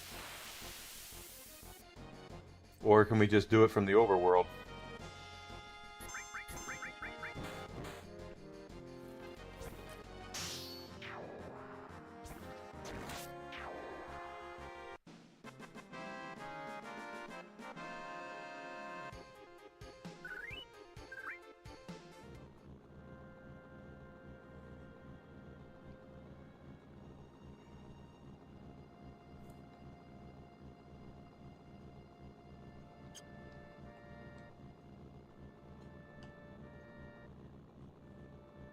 Oh, I did. Okay.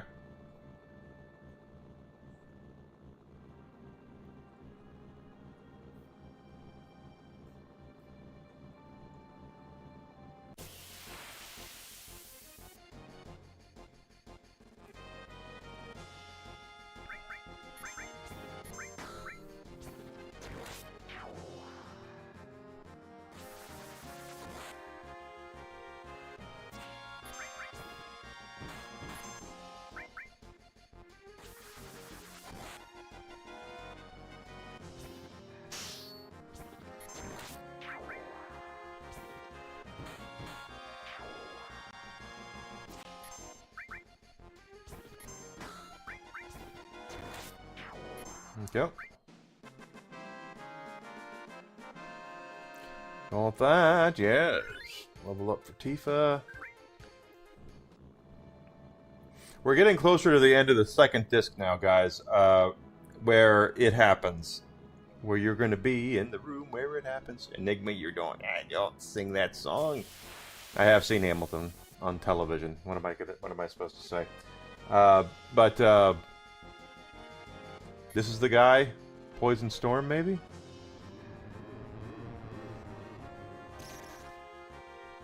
Well, that's not it.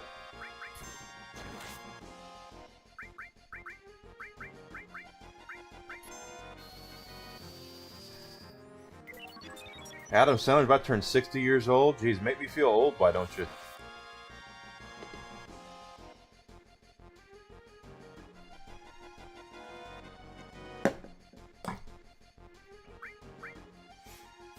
Aqualung. That looks like it. It is.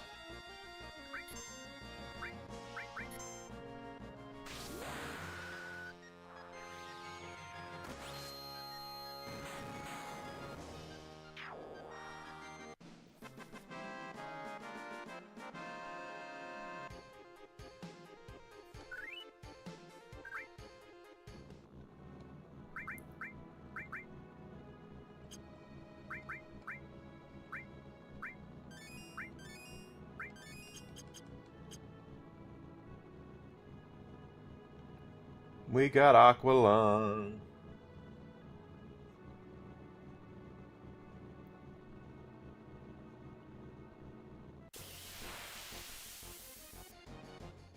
Uncut Gems. I remember Uncut Gems. I don't think I've ever seen it, but I know about it.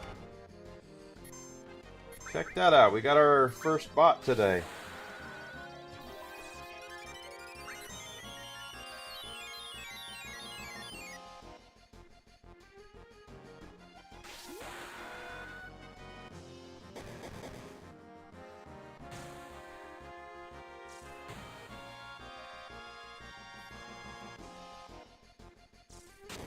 Suplex.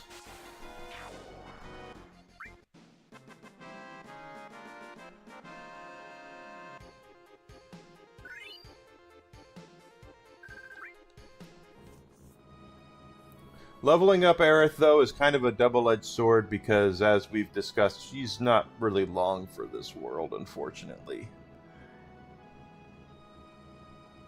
While the ending of Rebirth kind of confused us a little bit with the way that made it look like it is Aerith really gone, this game makes no ifs, ands, or buts about it.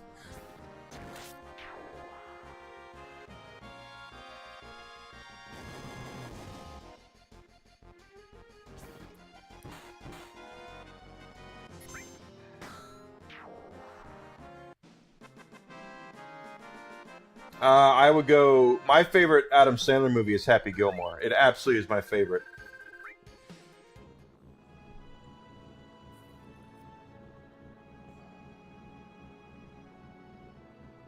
It's my favorite Adam Sandler. I can laugh at Happy Gilmore now. I liked Happy Gilmore too. I was actually kind of surprised how decent of a sequel it was. I didn't expect it to be as decent as it was.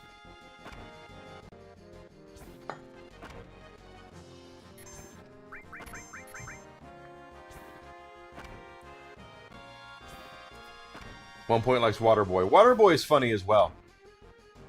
And so is Billy Madison. There's, good stuff there.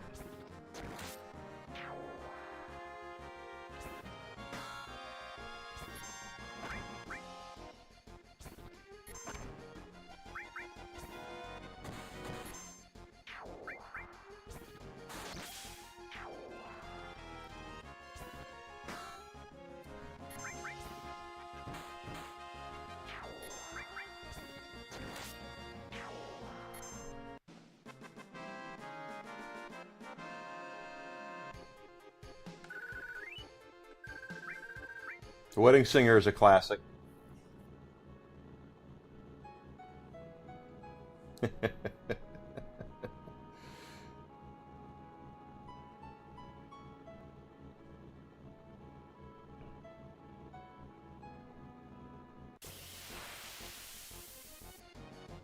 I like me some good Adam Sandler movies because it's just nice sometimes to unplug your brain.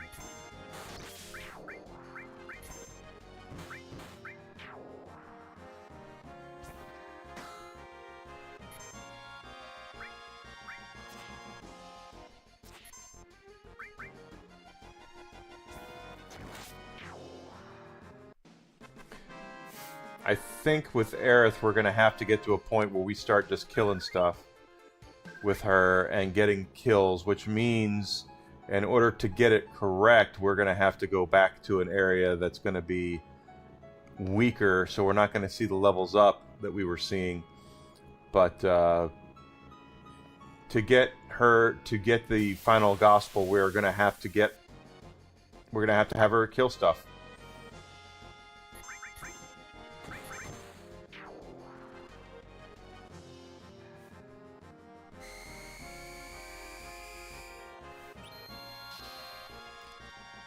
Will Ferrell. One point says Will Ferrell. Will Ferrell, I think, is funny, but I find Will Ferrell is funnier when he has people to play off of. That's why like Anchorman is so funny. That's why Talladega Nights is so funny.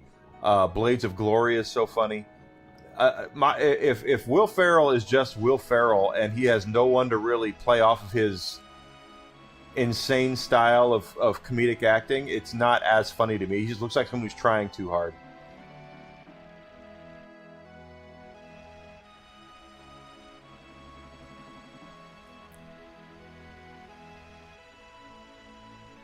He says to go to the Mithril Cave, use Matra magic. Okay. And since Aerith has that on there, we can use that. Night at the Roxbury's is good. Is pretty funny. Yeah, it's got its funny moments.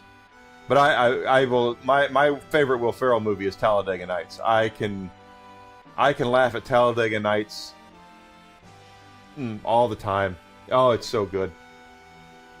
He does, because he and John C. Reilly are just, it's like they've been best friends for their entire lives. And then you put in Sacha Baron Cohen, and it's just good stuff. It's a funny ass movie.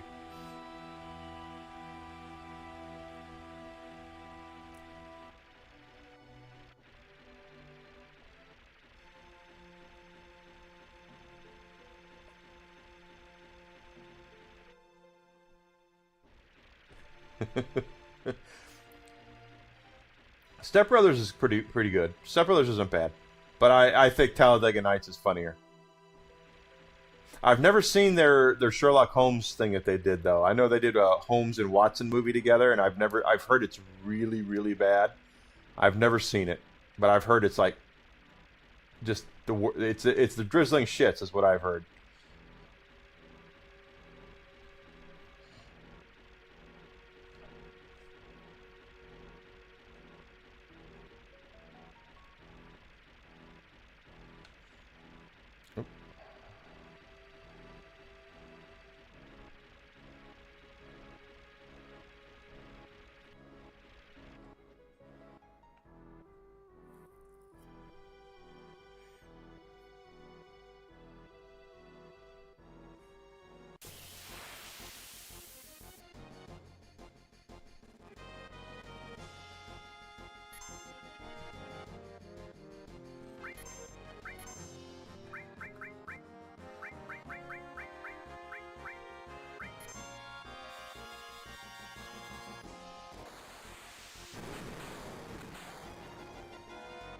Oh, that didn't go over like I thought it was going to.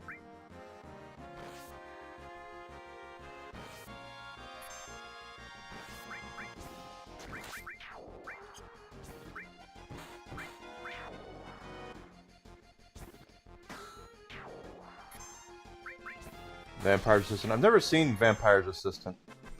Was that the one with, no, Renfield is the one with Nicolas Cage as Dracula.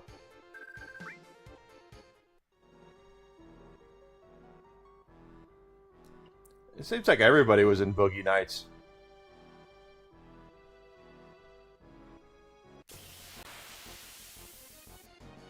Walk Hard, yeah.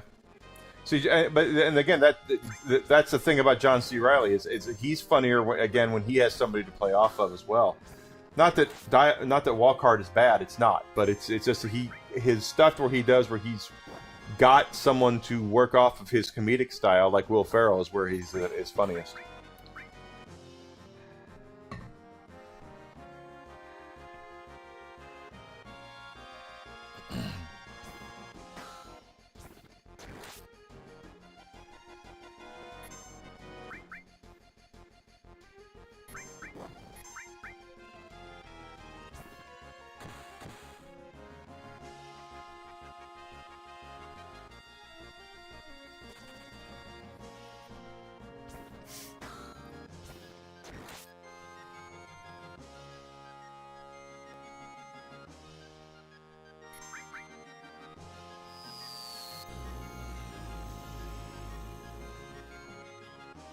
Jeez. Just kill Aerith, why don't you?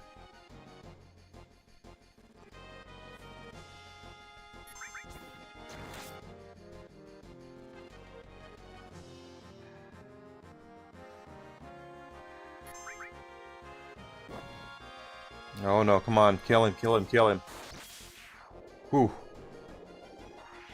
I was afraid I was effed there.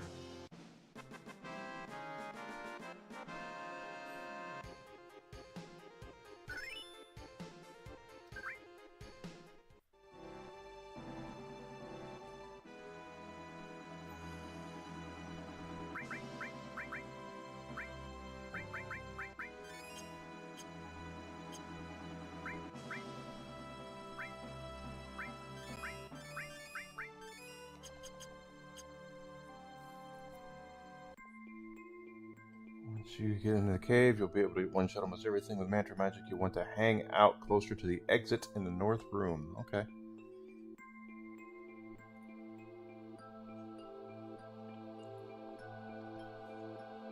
Oh, look at that. I didn't even come this way.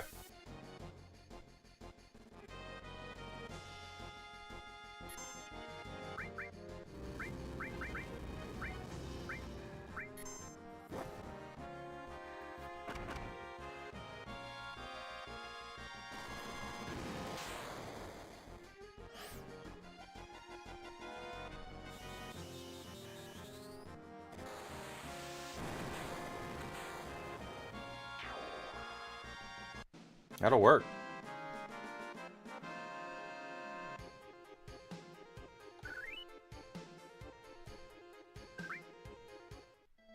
Because she's on level 2 of her limits, I think, isn't she? Yeah, so it's all about kills now.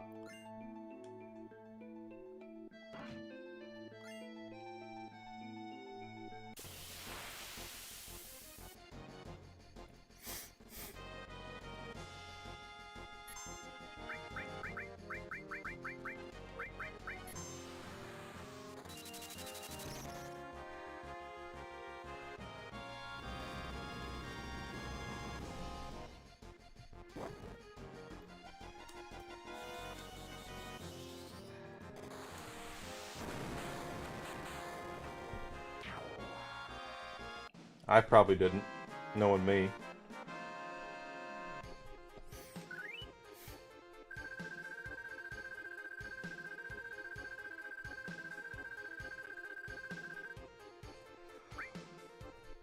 Pardon me.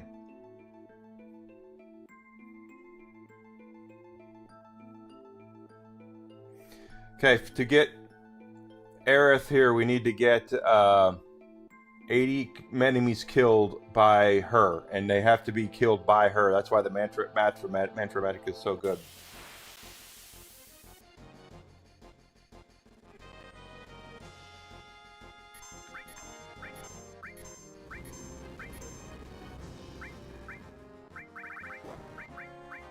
Matramat.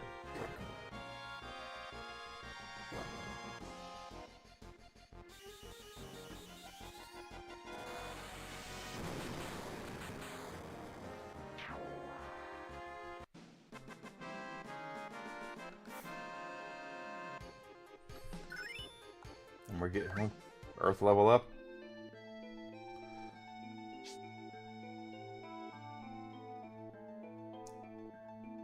Nintendo Switch sold 5.9 million units in its first year. Fastest number in the US versus the Game Boy Advance. Game Boy Advance was the epitome of what a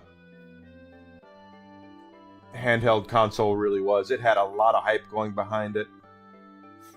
Absolutely had a lot of hype going behind it. There were a lot of people that wanted one. I bought one the day it came out. I walked into a KB Toys, and I got the white one. They had it was white, and I think they had like an indigo, and then they had like a clear, I think, like a clear indigo or something like that. And I ended up going with the white one.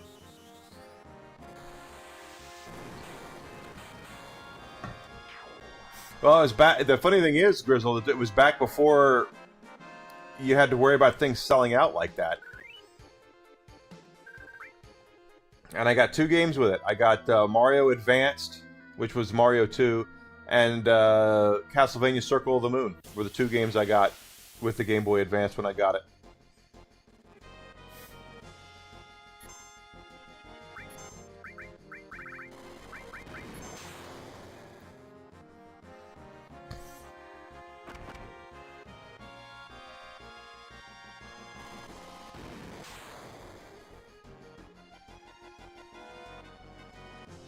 Yeah, I have an SP. I have a Game Boy Advance SP.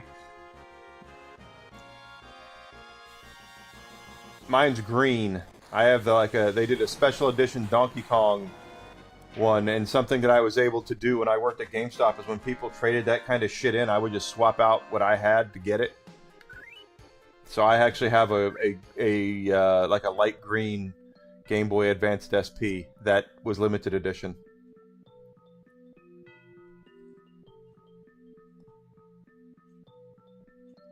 One point's asking me if I've ever played Castlevania Symphony of the Night.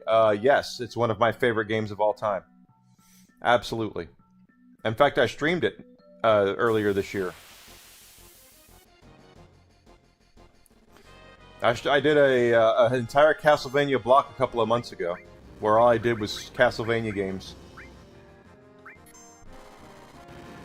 Absolutely love So-Ten.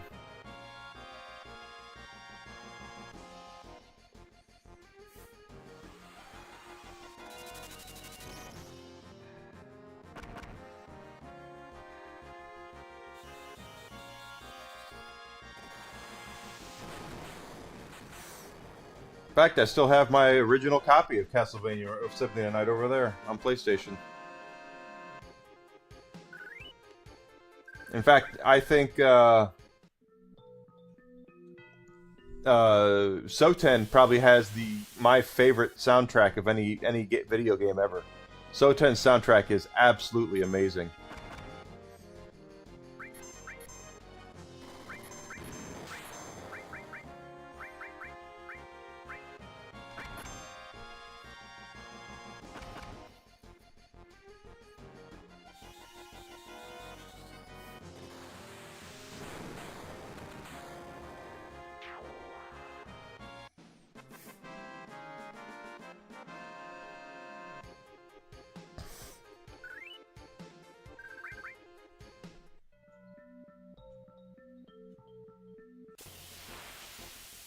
Ah, yes, the best sword. Yep. Attack from both sides. Oh, we're gonna have to do something about that.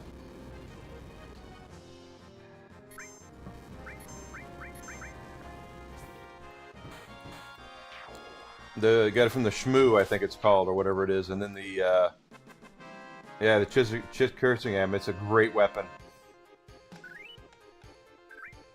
See, one point, Alucard here on the Rumble side of things is the biggest Castlevania fan that I know. He just eats, breathes, and oozes Castlevania knowledge like crazy. As much as I love Castlevania, he is far more talented. He plays this shit that I can't play because it's too hard. I can play it, but I'm not any good at it. Not him. He can get through them.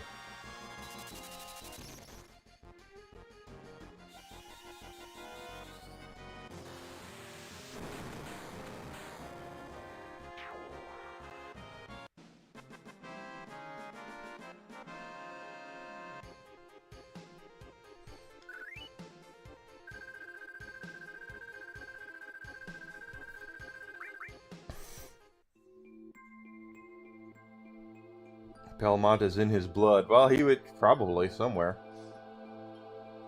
I wouldn't be surprised if his last name is actually Belmont.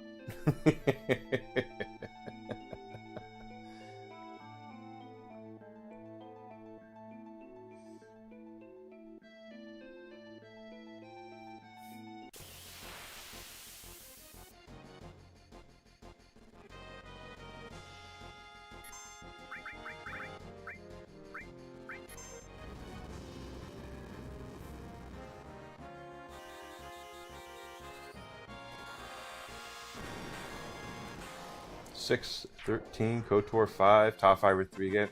I'm like that with Final Fantasy 6. That's my favorite game ever, quite frankly, is Final Fantasy 6. We got her level 3 now.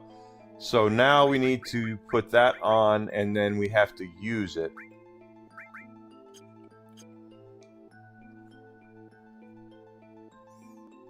You never played KOTOR? Yes, KOTOR is quite good. Both of the KOTOR 1 and 2, both Grizzled, are very good games. KOTOR 1 has the best plot twist in any video game I've ever played. Now comes the part where I wonder, does her limit break go up if I hit her?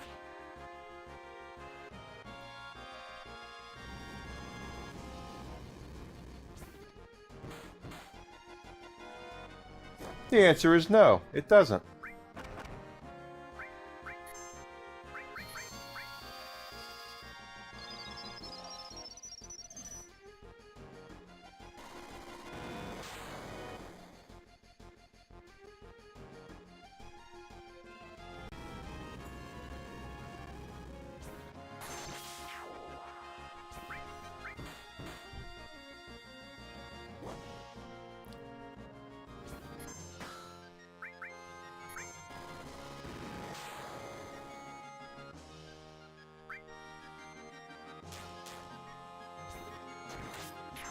I can't believe you did Silver Surfer either, Alucard. You are a glutton of punishment.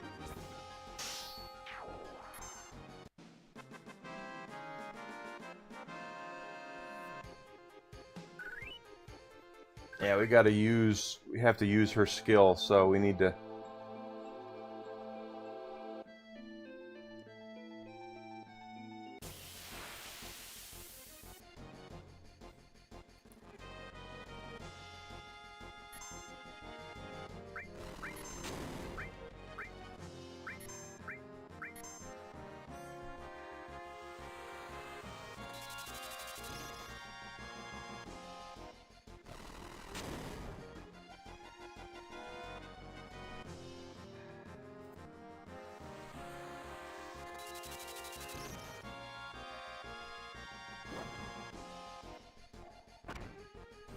We have to use that 6 times in battle. And these guys aren't doing the damage, so let's just kill them.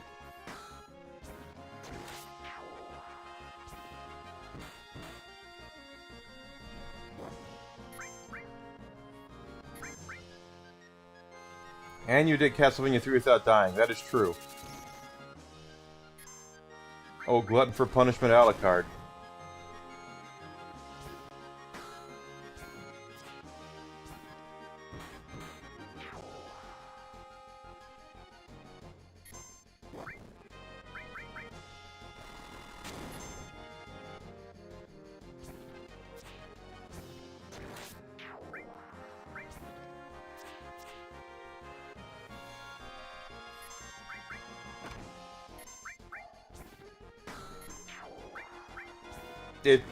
To me, it's perfect. It means a lot to me, Alucard. Those games are hard. Castlevania 3 and Silver Surfer are disgustingly hard.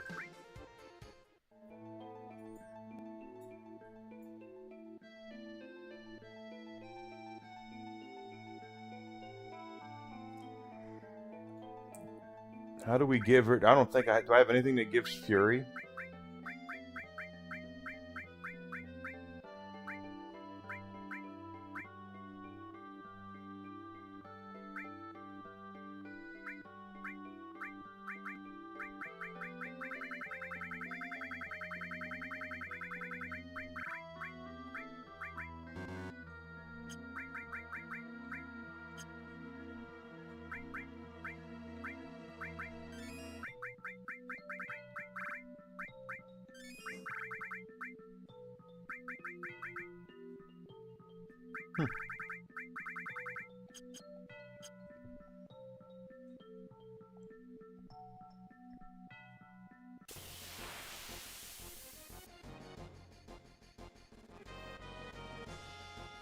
Hyper will give Fury. I don't think... Do I have Hyper? I don't think I even have any Hypers.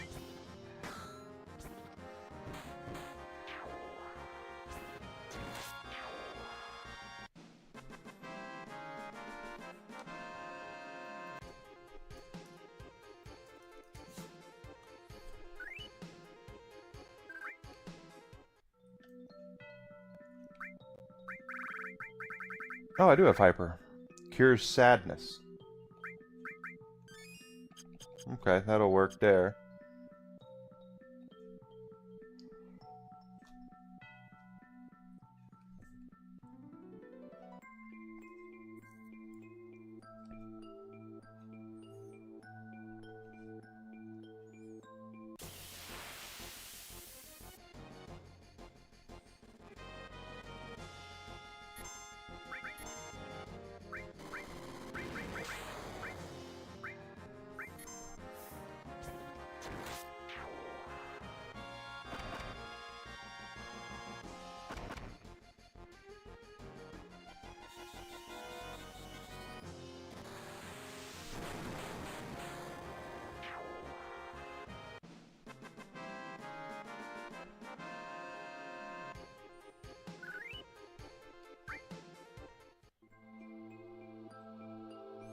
One of those dragon guys to do flamethrower, and then that will get her higher up there.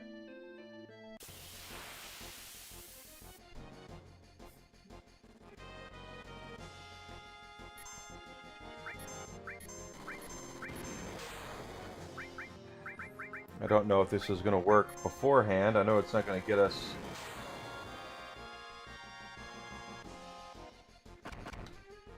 what I want, but hey.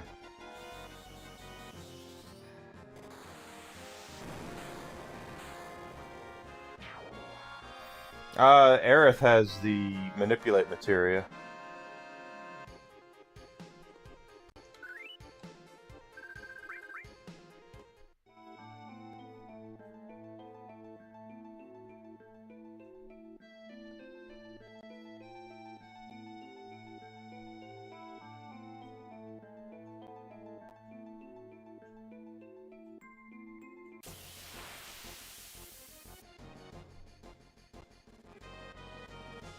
There they are. Okay.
So we have to use Aerith's limit break 6 times.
Alright, so now we'll get one of her limit breaks out.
Yeah, but she's very useful with her.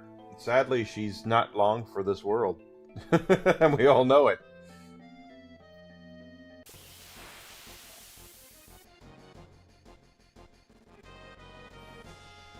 Alright, the dragon's back, so let's manipulate the dragon.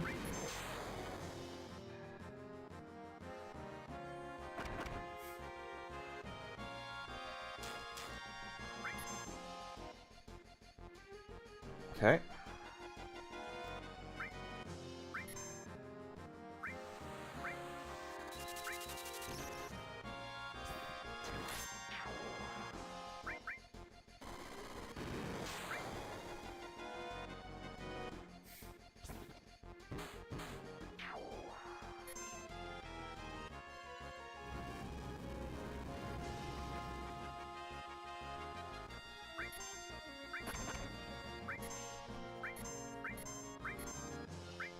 I guess that part doesn't matter.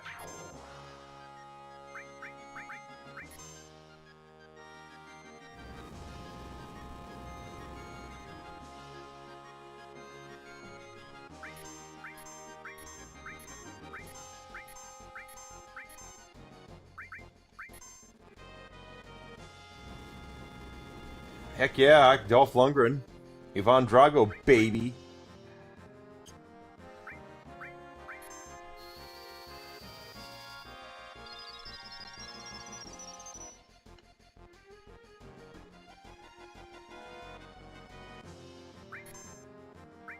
New flamethrower.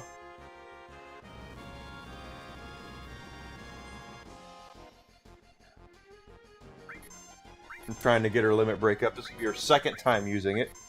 We have to use it 6 times before we can get to the next.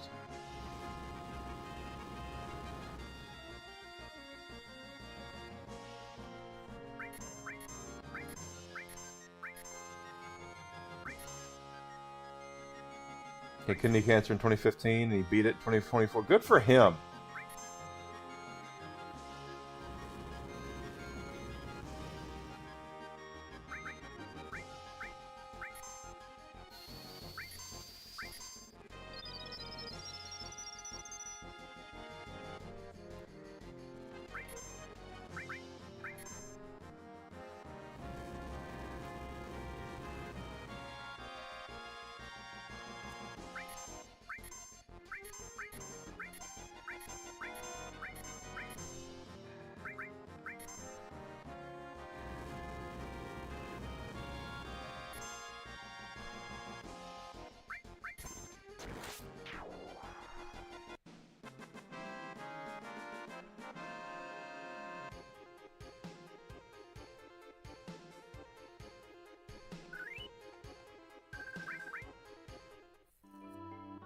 This is the way to get Aerith's level 4 limit break. We already have it, just like we have red 13s, but we can't use it.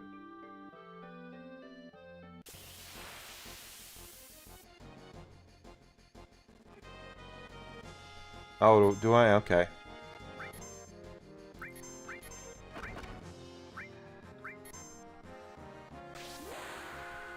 She doesn't have Fury on her anymore.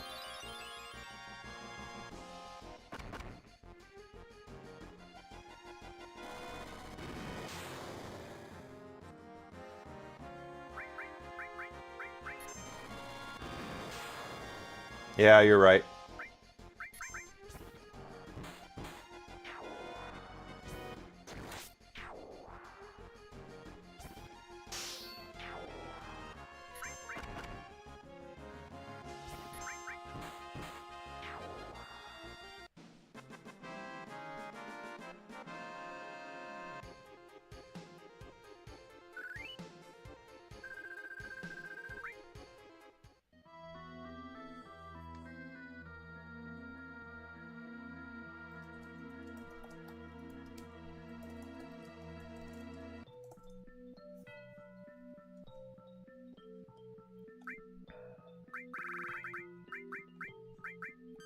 Yeah, it does cure fury. He's right.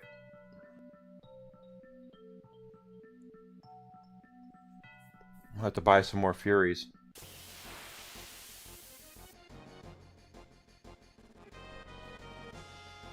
Oh, pretty good there.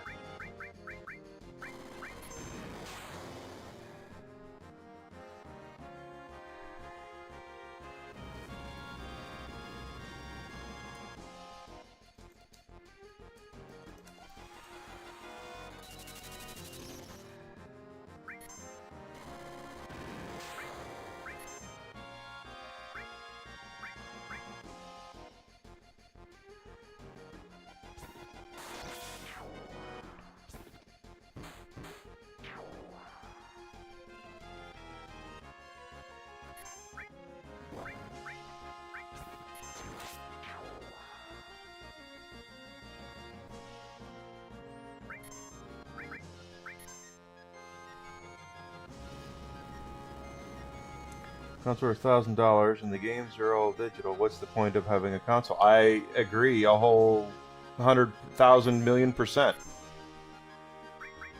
I've said it once, I'll say it a million more times. It comes down to if you're not going to have a reason to have a console, what's the point of having a console?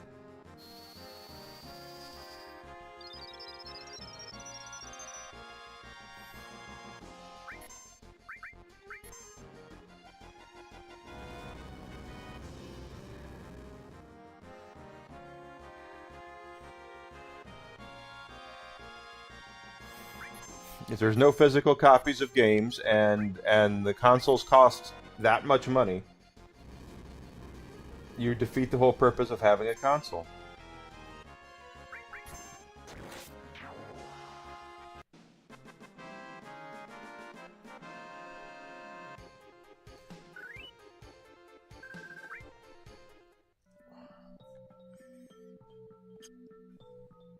This will put us halfway there.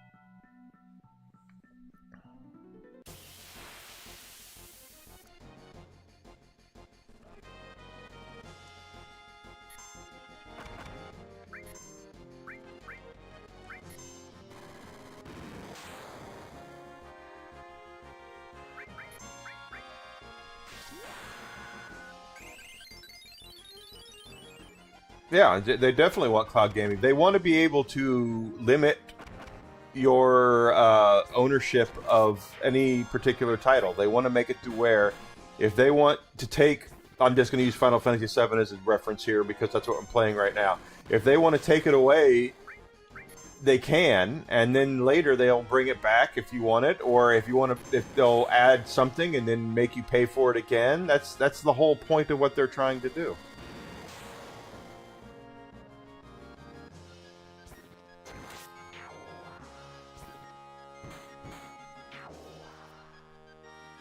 Yeah, subscription based. Continue to play, continue to pay, and you will play what we allow you to play. And that's it.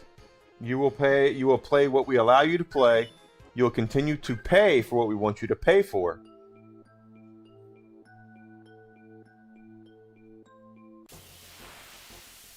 And you'll have to deal with it.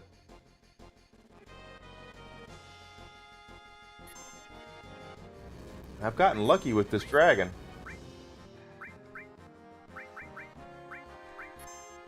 Oh, I forgot.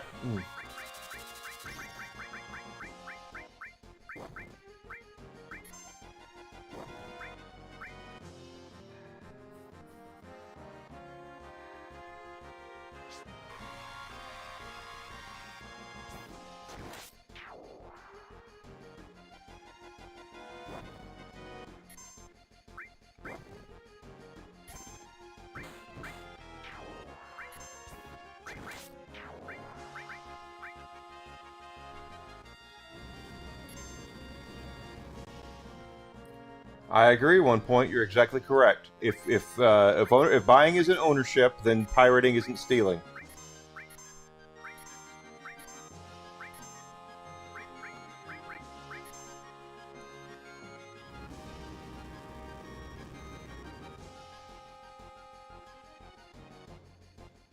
Well, that's the thing is they want you to continue paying out the nose for what they want you to continue paying for, and not give you any sort of reason to continue doing it, except for the fact, trust us, we have your best interests in mind, which they don't. They never do. They never will. Game companies do not have your best interests in mind. They have the best interests of them and their shareholders. They do not give a rat's ass about what you've paid for, what you own, how many copies of whatever you own. They do not care.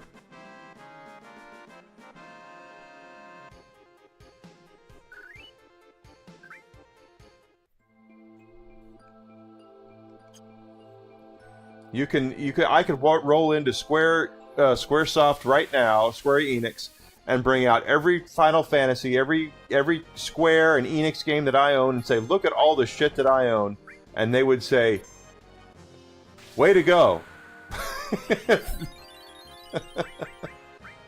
And it's exactly what would happen. They do not care.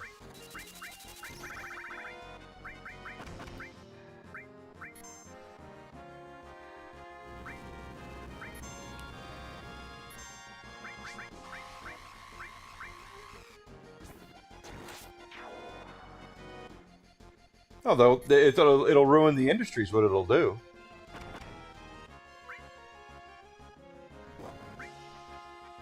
Oh, well, okay.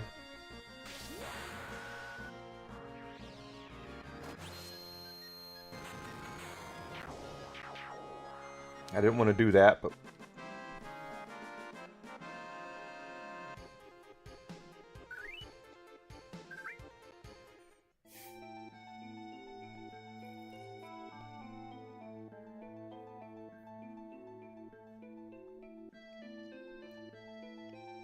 because what Square wants to do is charge me, or what they all want to do. Square isn't going to be no different.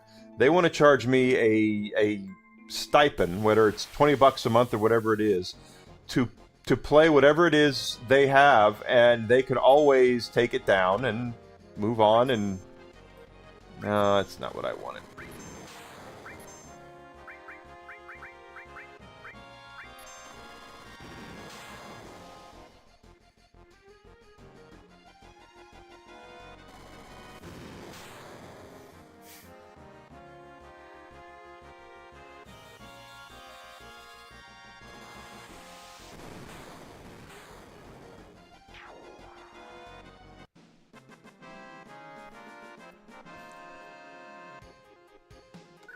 Yeah, they think that they're going to get more out of us.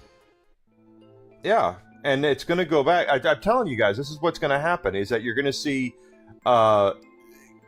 if the new Xbox and the new PlayStation are digital only, they are going to be DOA on arrival. People will not. Your console audience will. Some of them will, because you have your fanboys, of course. But it is not going to end up where you're going to see people rushing to the stores looking for the damn things. And then on top of all that, you're going to see people going back and looking for older consoles and looking for older games, and it's going to artificially inflate the amount of money that games are worth. So you're going to see a big bump up in physical copies of your favorite games.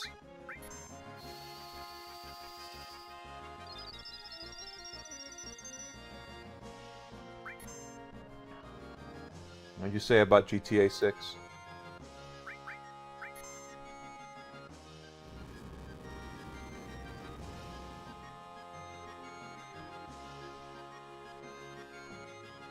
Yeah, but it's what's going to happen is you're going to see a lot of people go towards, instead of playing Grand Theft Auto 6, guys, I'm going to go back and play Grand Theft Auto 3. I'm going to go back and play Grand Theft Auto Vice City. I'm going to play San Andreas because I own physical copies of those, and they can't take them away from me. That's what's going to happen.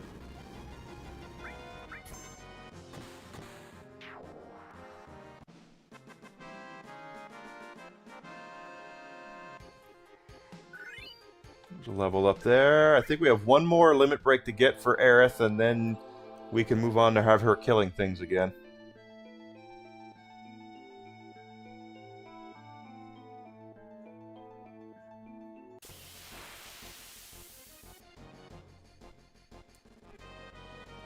Older consoles and older games. It'll be an artificially big thing where everything is artificially manipulated to by the secondhand market that's going to destroy the market. It'll be a crash. It'll be a gaming crash, guys. That's what I'm trying to say. This might be, if I can do this right.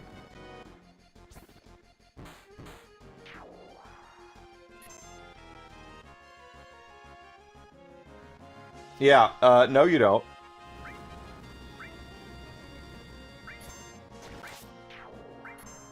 That is not true at all.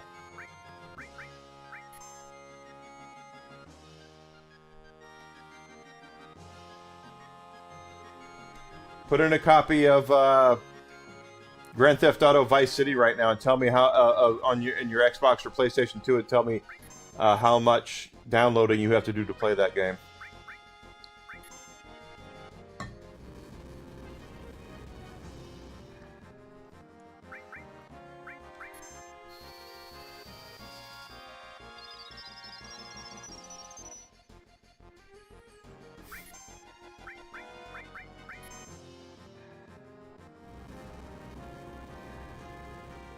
No, it's because the young people don't understand. Triple Engine's been on the verge of imploding for a bit now. I can't. Yeah, it's going to implode. It absolutely is going to implode. You can't continue to spend $250 million on the budget of a game for it to only to sell 50,000 copies, guys. It's it's just not going to happen. The industry is going to implode.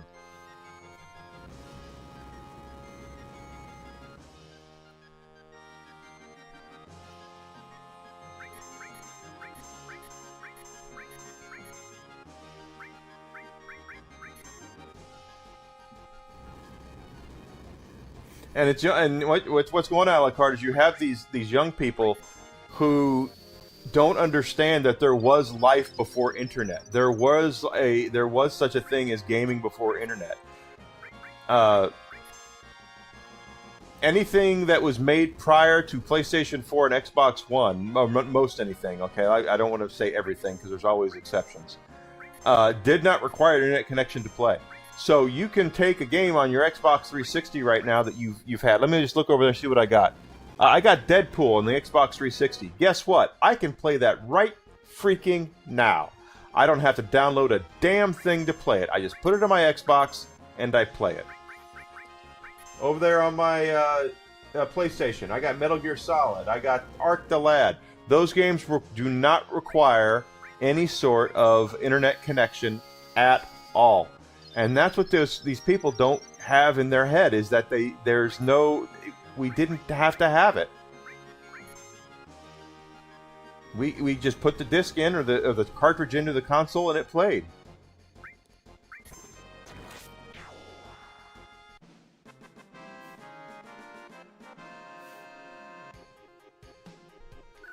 But yeah, the console market is in an area right now where I'm sorry, the AAA market's in an area where it's unsustainable, and it's been unsustainable for a while. Just ask the Xbox people. Just ask all those people who were purchased by Microsoft, and what's happened with them, you know?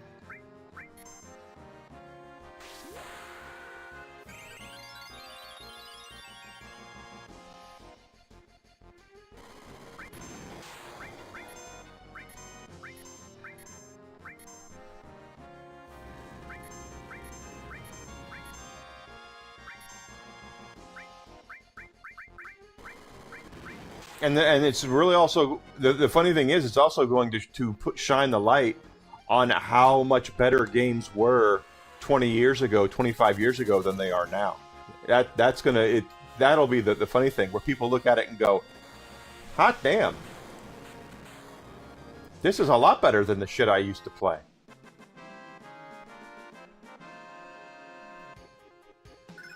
Here we go. All right, now we can get to killing.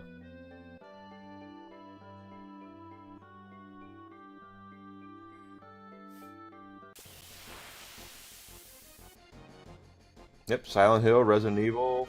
I'll say the Resident Evil remakes are pretty damn good. I will give Capcom credit. Resident Evil 2 remake is amazing. I hope Code Veronica gets any of the treatment that they got, but they're going to notice that things were better back before all the bullshit happened. Honestly.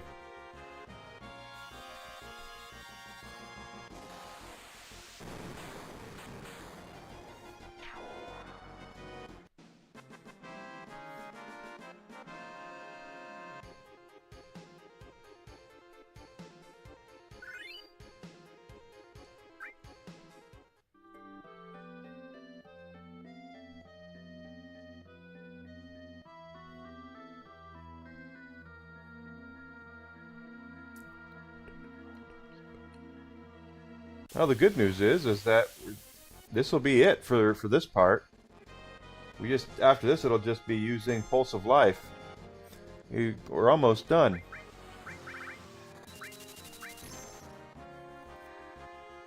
Yeah, exactly. Especially now that you see this retro thing going back for pixel art games and things like that. People will go back and look at when games were actually people put love and passion behind them, as opposed to just a way to try to cash in and try to make money. And don't get me wrong, gaming is a business. It's always been a business. It'll always be a business. I'm by no means saying that games shouldn't make money. That's the entire reason why people get into them. However, there are passion projects out there, and then there are projects that are just simple, oh my god, we're just cashing in, trying to cash in on a name, we're trying to cash in on an IP, we're just trying to make money.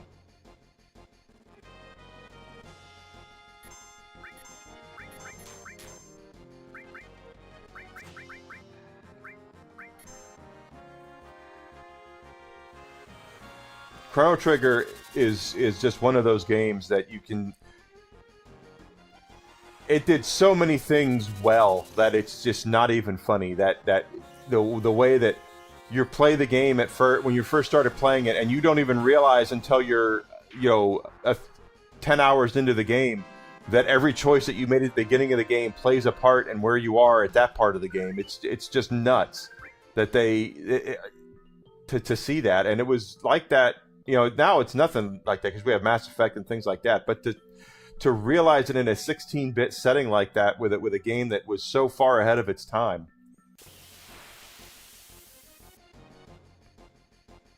I don't know if I'll ever go back to an analog TV.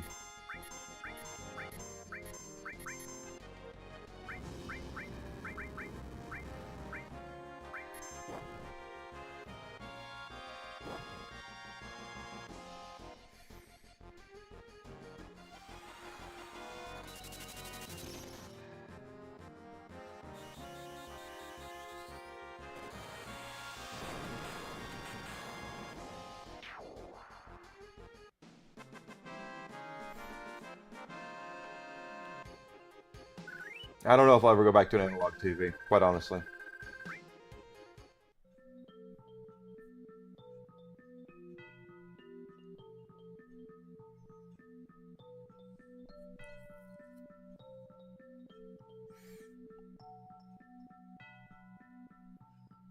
Good old days of Squaresoft. Square Enix is a bit garbage. It depends on what they're releasing. I love Dragon Quest. I really do. I don't mind Square Enix, but I do mind the fact that, well, let's remember, Dragon Quest is still under the stewardship of the creator. So as long as he's still in charge, the games will still be quality. But Final Fantasy's gone downhill because the gooch is gone. They made Sakaguchi fall on his sword, and the games have gone steadily downhill since. You're right, Alucard, but remember, they dominated the worldwide scene. They did not dominate Japan. Square Square always wanted to be #1 in Japan, and they never could be because of Dragon Quest. Dragon Quest was so massive in Japan. I can't just put it into words at how huge of a game series Dragon Quest is over there. And as good as we would get Final Fantasy and go, oh my God, Final Fantasy 3, 2, 4, these are so good. I love these games, and we did. But in Japan, it was always Dragon Quest.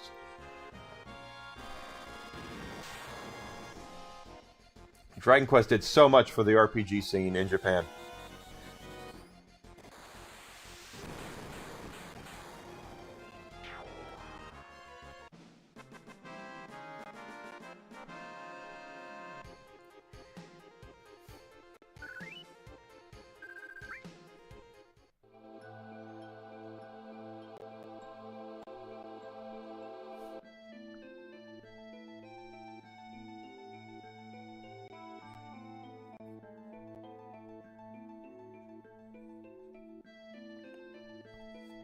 Plus, as we discussed, what was it, yesterday, what we got outside of Japan from Squaresoft was just the best of the best. They made a lot of crap in Japan, too. They just didn't release it over here.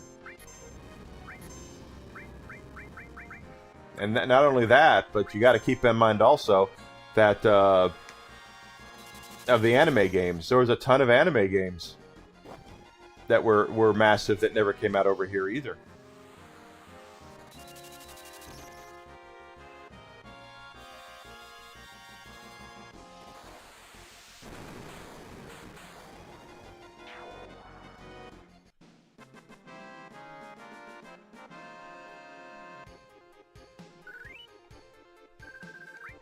PlayStation is deleting over 500 purchased movies from its customers' accounts.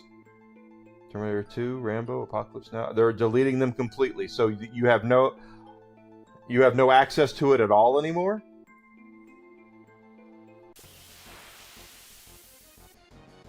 They're gonna get sued. I'm telling you, they're gonna get sued.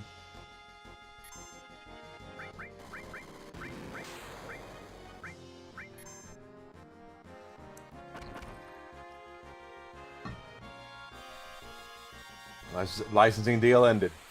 So, if you just happen to own Terminator 2 on PlayStation Network, you don't own it anymore.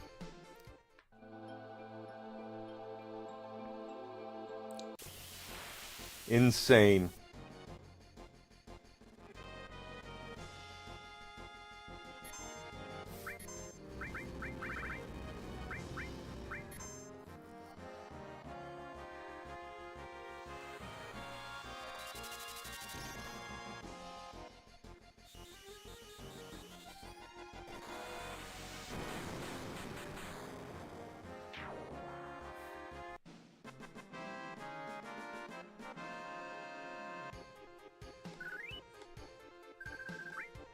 They're going to do that. They're going to take away all those movies from people. Well, there's probably not a lot of people who bought them. Let's be completely honest. Out of all the platforms I trust, and not that I trust to buy physical movies on digital movies on anything. The only time I really ever pay, I own 400 digital movies. Do you know why I own them? Because I own 99% of them physically as well. And the ones that because they come with codes, and the ones that I got digitally, that I don't own physically are ones that I was given for doing like market research questions for IMDb or something. Yeah, my Fandango at Home library is 500 movies. I think it's 500. Maybe it's 400. It's a lot.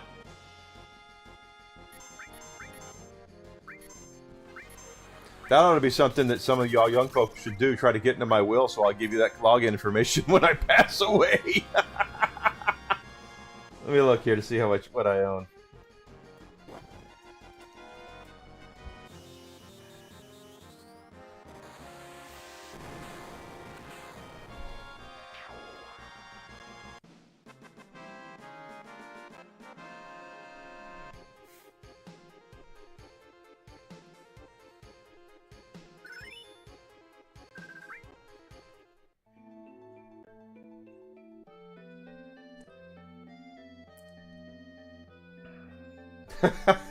I own 400 movies. I'm sorry, it's 400, not 500. I overshot it by 100. 400 movies. And I told my dad last night I just added Tombstone in 4K, and it looks like he's already watched it. So that's my dad. As I texted my dad and said, "Hey, I just added Tombstone in 4K. You might want to check it out." He goes, "Thank you," and he's already watched it. So that's my dad. I apologize for getting it wrong for saying 500 when it was 400.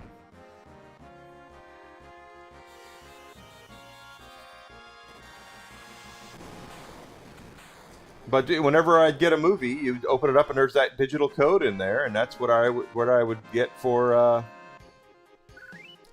383. Yeah, but you own more than that because you rip everything you get, and you have a hard drive. You have gigs and gigs and gigs of shit. You've got more than I do.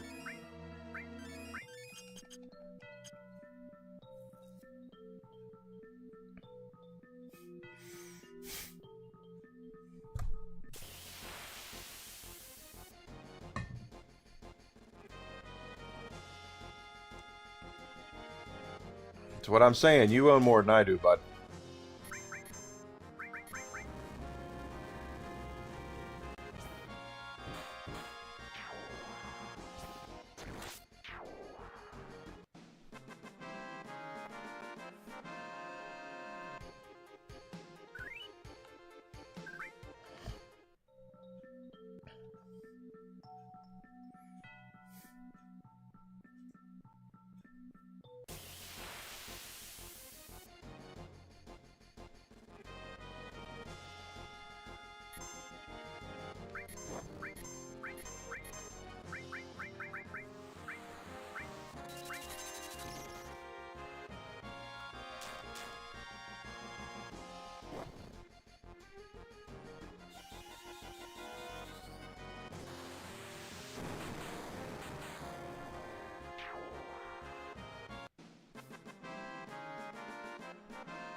You are doing the Lord's work.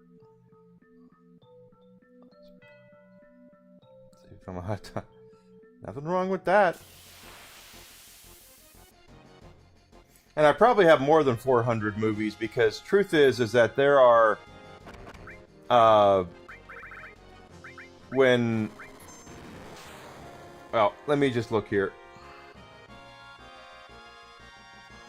Because I know there are 3 movies I redeemed that they took away from me because of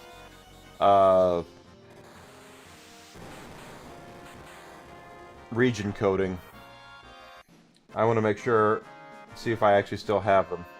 I don't think I do, but we're gonna look, and then I'll tell you guys what they are. Pretty sure they took them away.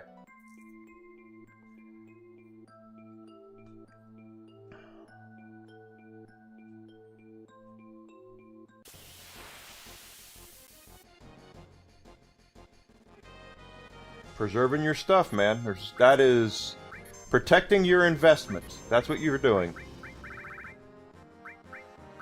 Oh no.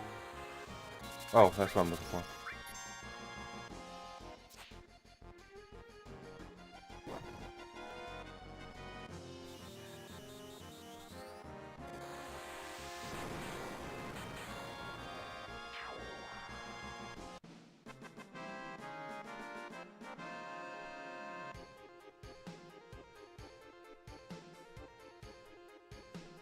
I was making sure they're gone before I mouth off about it. Yeah, they're gone. Okay, so when I Planet Protector. Okay, we got that. Switch that over.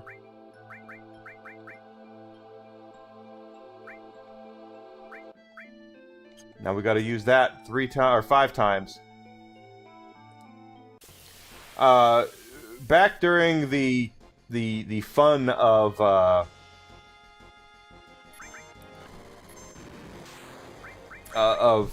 region coding, they did 3 movies based off of Rurouni Kenshin. One of my favorite animes of all time is actually Rurouni Kenshin. They did 3 live-action movies based off of that show, and I have all 3 of them. I bought the steel books. I have the import Japanese steel books of all 3 of those movies. They came with digital codes. I redeemed those digital codes, but they are, because they were Japanese region coded, I don't have access to them anymore. Welcome to the days you own nothing, you will be happy. That's right. Nothing would give these movie companies a bigger Woody than if you bought a copy of your favorite movie and then 6 months later they took it away from you, added a little director's commentary to it and made you buy it again, and then you did buy it again.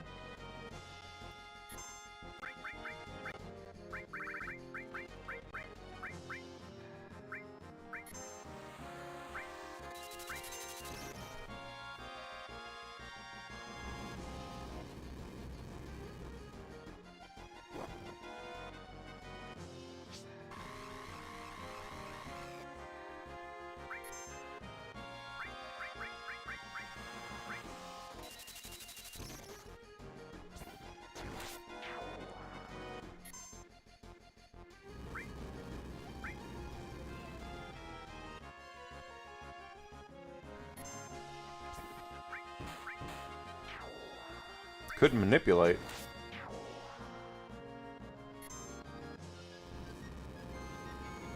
Region restrictions are bullshit because you can get them now. The Kenshin movies were released over here. You can get them right now.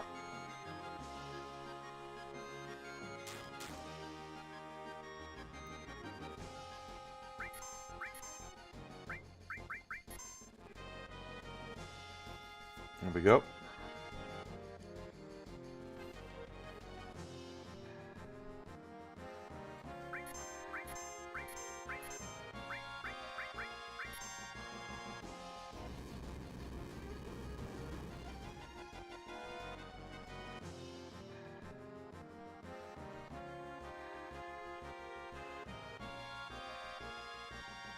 It does have ribbons.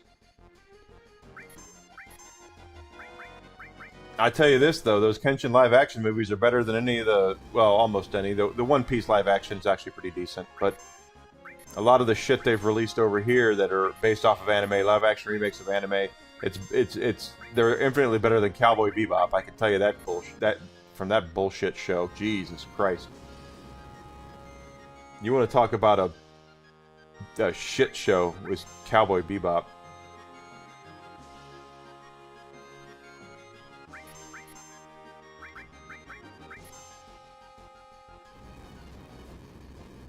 But I still do own the 3 Kenshin films, the physical copies, so I can watch them anytime I want. Well, as long as, you know, Desi's not in the room, because she won't watch them.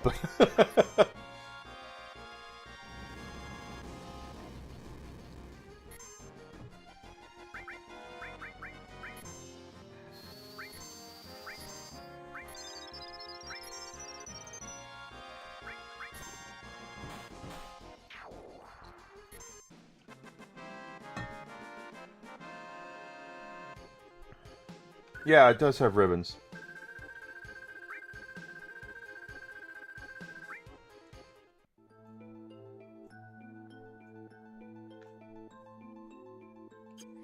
Isn't that a bunch of shit? 500 movies that if you bought them on Sony, how does that bring consumer loyalty to your brand? I would really want to know, Sony, how do you bring consumer loyalty to your brand if you are willing to, and your marketing partners are absolutely willing to F over your customer base?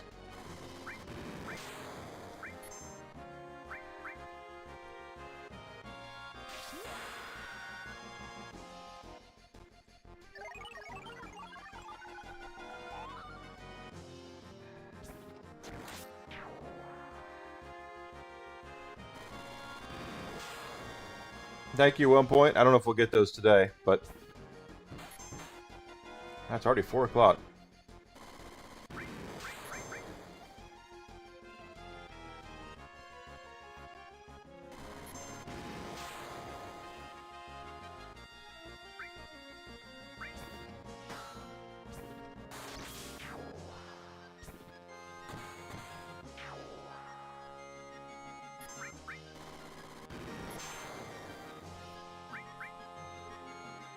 Yeah, you're right. Desi's home, but Whiskey's still in here. It's time me to medicate. It's time for the dog to be medicated. I haven't seen Whiskey move, so give me 1 second, guys. I'll be right back. I gotta pee anyway. Is it treat time? Is it treat time for the Whisk? I think it's treat time for the Whisk. Absolutely treat time.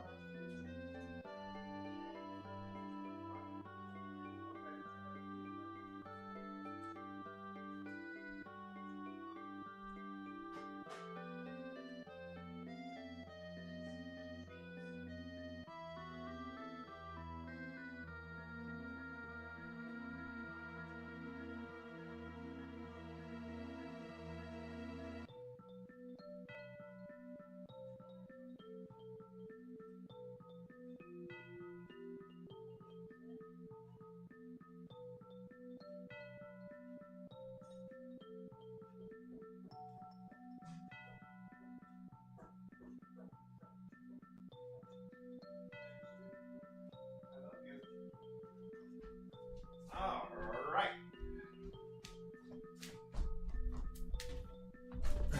That ow. Ah, right in the butt. Jeez. Desi's medicating the dog. She's medicating Whiskey. This is why I still buy DVDs. Exactly, Alucard. You buy your stuff physically, and then you can tell Sony and all the other movie companies to kiss the fat part of your ass. I own Tombstone in 4K on Blu-ray now. So even if they come up and decide to take my digital copy away from me, yeah, I won't like it, but guess what? I still can watch it whenever I want.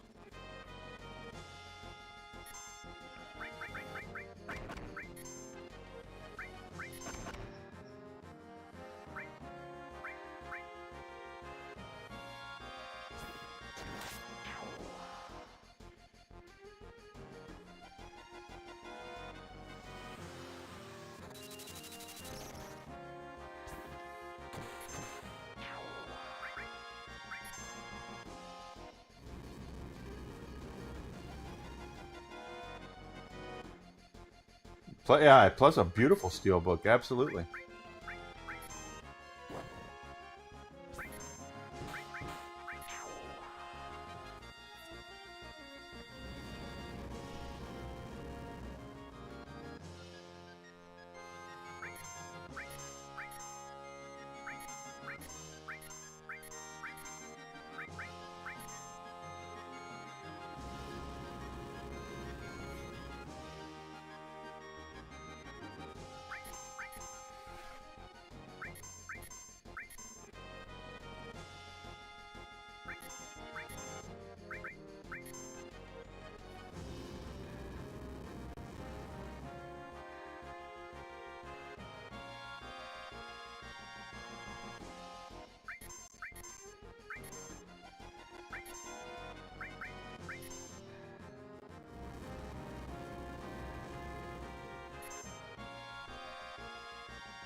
Okay, we're about to run number 2. We only have 3 more times we have to do that, and then we'll get the level 4, her grand finale, her grand one.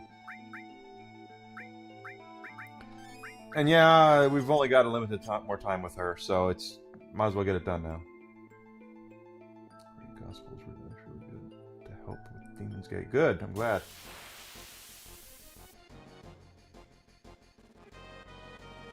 I'm hoping that I'm strong enough that I don't have to worry about it. Oh, this might work out.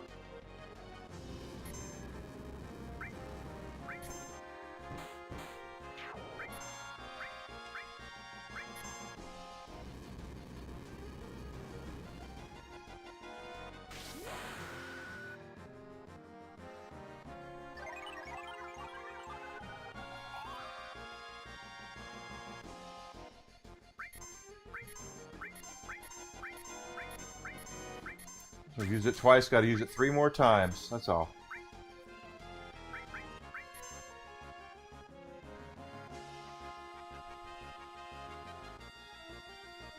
Oh wait, it's not going to work here.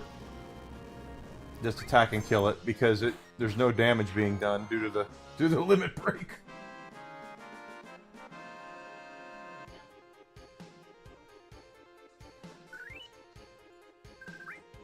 But yeah, I really want to know, Sony, how does doing this, removing 500 movies, and I'm sure it's probably because you can't come to a great deal with your marketing partners that own the rights to those movies. I'm not at all blaming just you for this, but I want to know exactly what is supposed to come from this for you. What is it supposed to how are you supposed to build up customer loyalty in your brand if you have no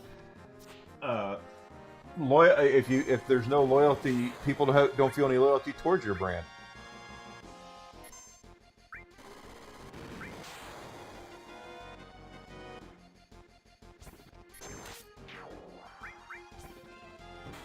Wouldn't surprise me.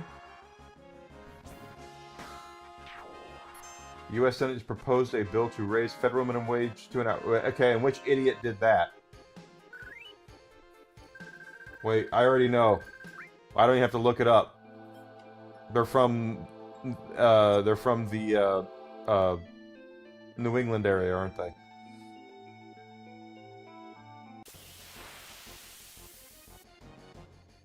Well, I think that, well, personally, guys, if you're a fan of Terminator 2, and I'm just using Terminator 2 as a template here because Alucard said it was one of the movies that was leaving. If you're a fan of Terminator 2, you own a copy of Terminator 2, okay? I own a copy of Terminator 2 on Blu-ray. I don't think it's 4K, but I do have it on Blu-ray. I don't necessarily need to see it on the PlayStation platform for me to do it, and I wouldn't do it anyway because I already own it. But for those of you who are,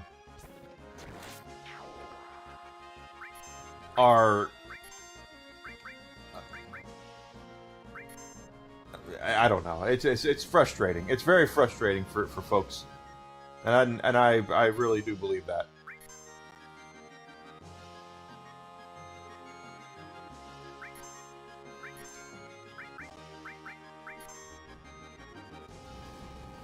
Minimum wage in Texas is still $7.25 an hour. The thing is that if you're raising if you're raising the minimum wage, you're raising the price of everything. It's the one thing that if everybody has to pay $25 an hour for anything, the price of everything is going to go up. The price of rent, the price of a McDonald's cheeseburger, the price of your gasoline, the price of everything. And the fact we have idiots running our government that don't know this just completely shatters my mind that they don't know this.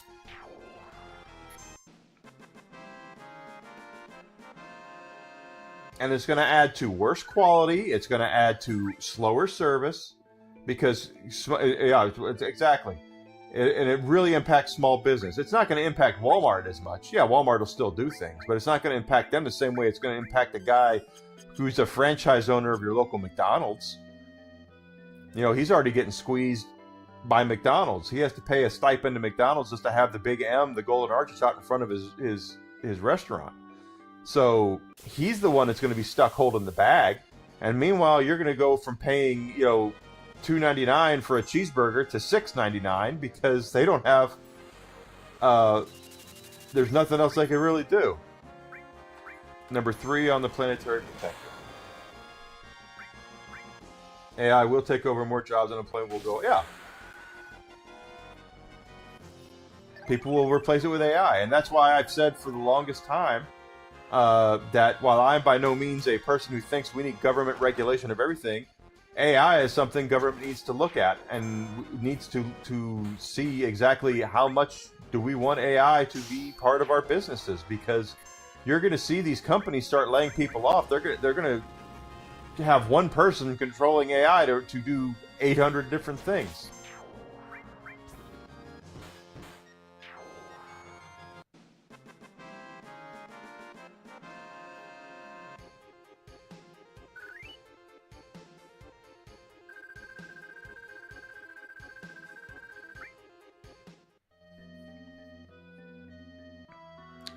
Okay.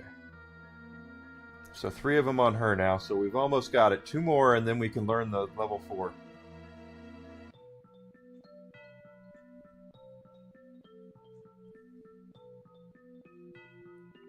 But it's Economics 101, guys. Anyone who's ever taken a college course on economics, the first day of class they teach you that the most controllable and the most expensive thing that you're going to have in your part of your company is going to be labor. Labor is always, it's the most controllable, but it's also the most expensive.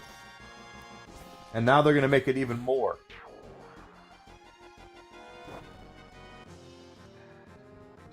There you go. Forced society, libertarian. Yeah, I try not to talk politics. One point, just simply because if you do that, you're going to make somebody you're going to make half your potential audience mad. So I try not to talk politics, but I tend to be fairly. I don't trust the government at all. I don't know about it. The government makes one thing efficiently. They make one thing efficiently, and that's debt. The only thing they can do efficiently is make debt. That's it. Everything else that they do is complete and utter horseshit. They don't make anybody's lives easier. They don't make anyone's anything any easier. It is a farcical thing to think that if government steps in, everything is going to be a-okay. It is not.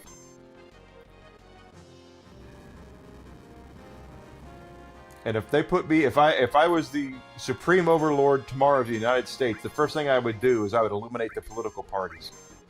I would make it illegal to have political parties, like George Washington wanted. George Washington said, no political parties. I would do that. Because there's too many people in our government right now, most of them, get by on, well, I'm not with this person, so you're going to vote for me. The animal behind them means more than the quality of the person that they actually are.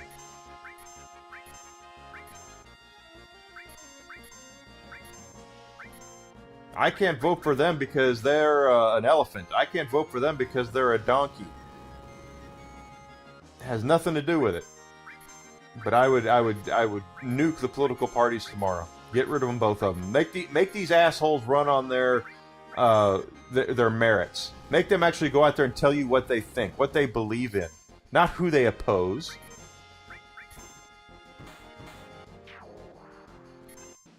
I'm with you, Grizzle. Don't trust them. Don't care which side of the aisle they're on. Exactly correct.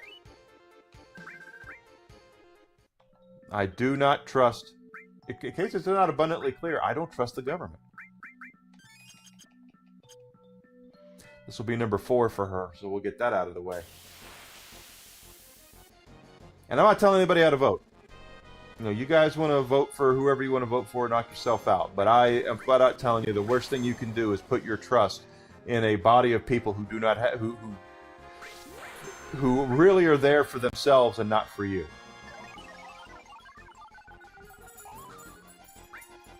How else does someone go into office worth $100,000, and then they come out worth 10 years later they're worth $130 million? They're not there because they didn't make that money because of you, because they're trying to stick up for you. They made that money because they're gaining the system, because they're lining their pockets. And they all do it. Every last one of them does it.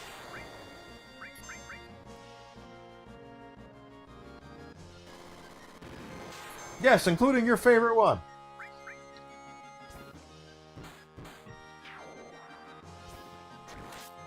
That is true, 1 point. Absolute power corrupts absolutely. And don't get me wrong, I have a side that I agree with more than the other side. I absolutely do. I'm by no means saying that I don't.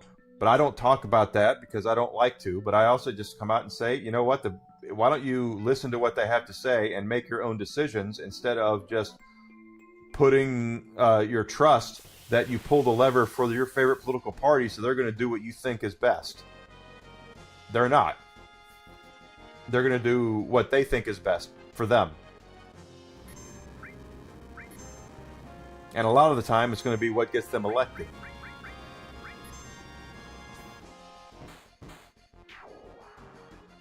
You come up here, Whisk?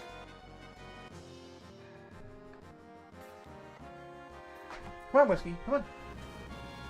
There you go. Good boy. Do not trust the government. Period. Yeah, well, donors, they get whatever can help them get them elected and keep them in office. And term limits, I do that too. Term limits. If the president can't serve more than one term, then neither can a member of Congress. Get rid of them. You got guys and gals that have been in office for 40 years. Get rid of them.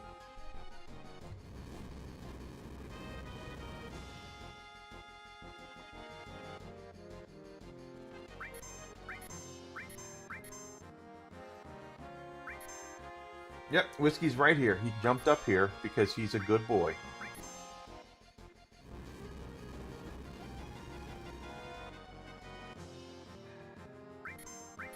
About to get our last one for her, and then that'll get her out of the way.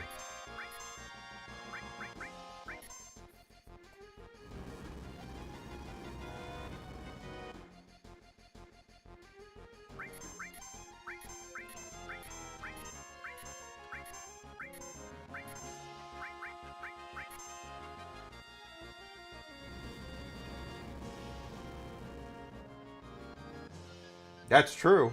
That was the last time this is the last time you used her limit. Yeah.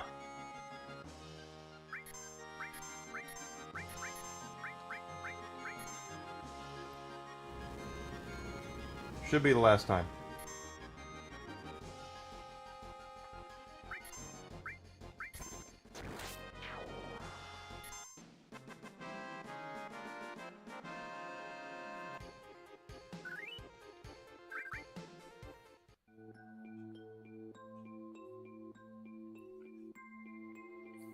We have members of Congress that are around right now that when they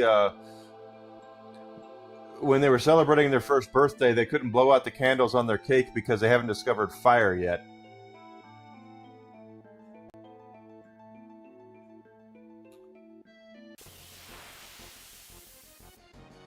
We have members of Congress that their birth certificates are written in Sanskrit.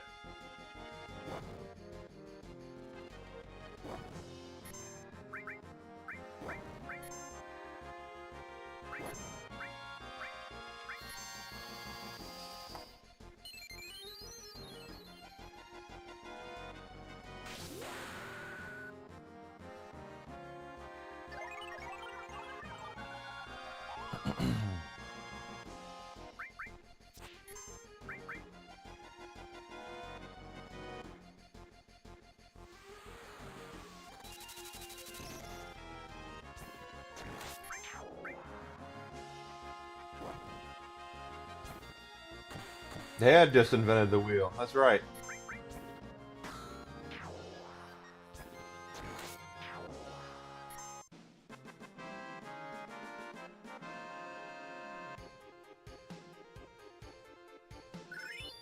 Pulse of Life. All right, so now that we have that, we can go into our items here.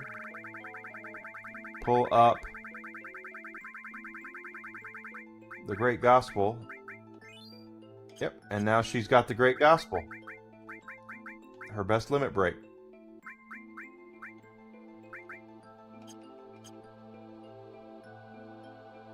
So let's go ahead and get back out of here. See if we can get out of here without fighting this damn snake, which we probably are going to have to.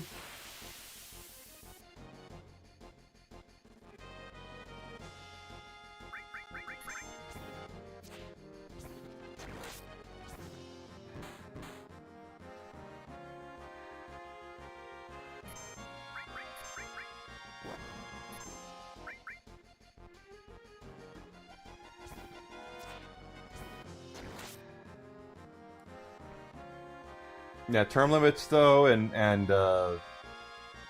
nuking the political parties. That's what needs to happen.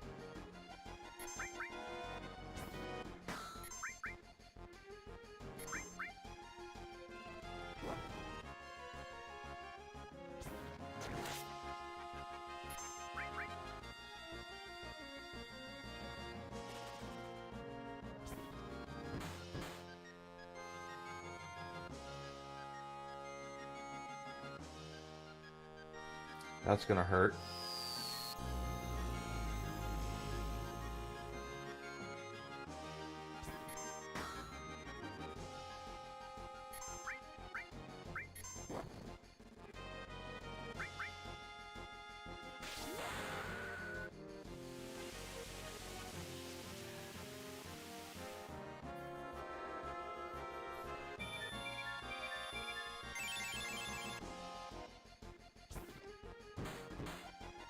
That's too powerful. No wonder she eats it soon.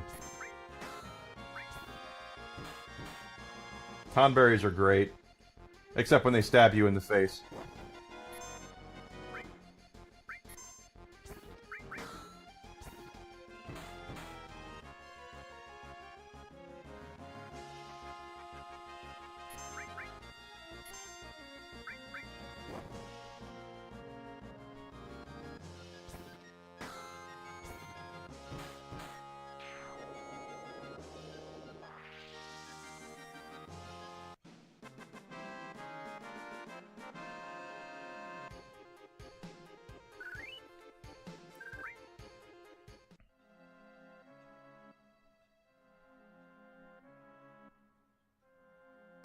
A second snake, okay. Oh, why the hell not?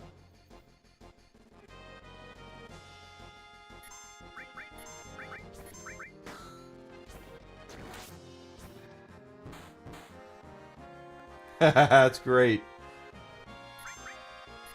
999 Tomberries.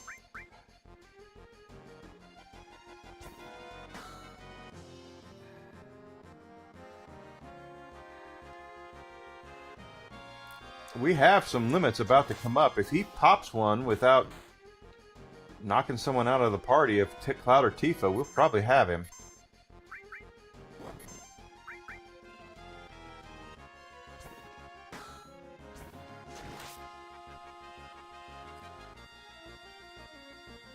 He's about to knock out somebody. Yep, there goes Cloud.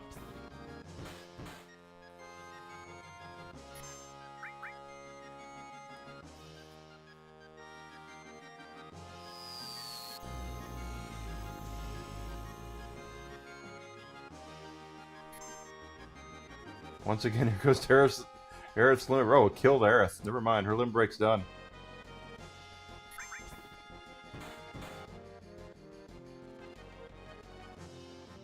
The Chocobo Mog is a pretty funny one. Hell no, they're not going to refund anybody. You know that. They've already spent that money.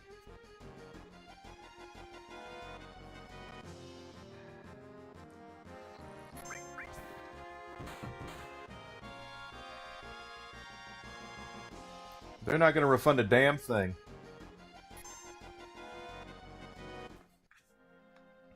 Great.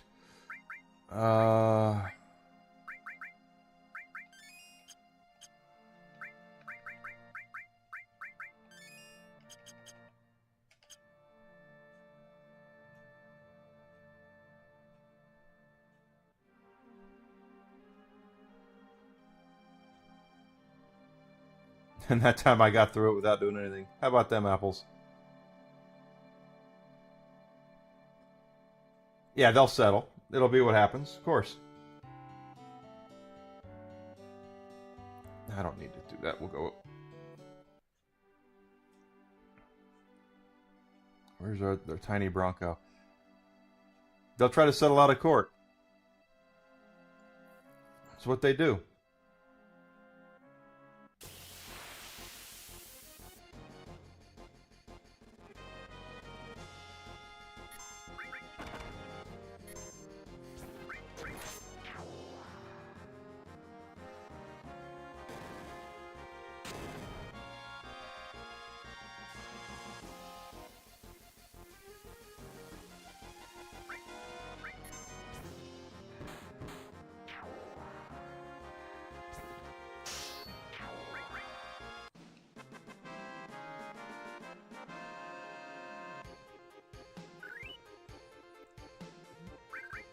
What level is Aerith now, anyway? 33. Okay.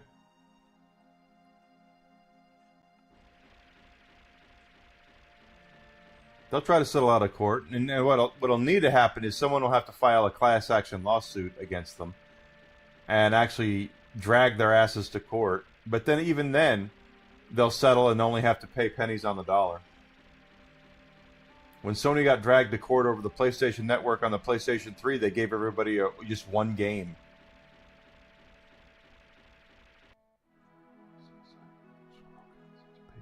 To get them. Yeah. It'd be nice to have, but just to have it because of collection purposes, but sometimes you just sometimes those grapes that are too high are just sour.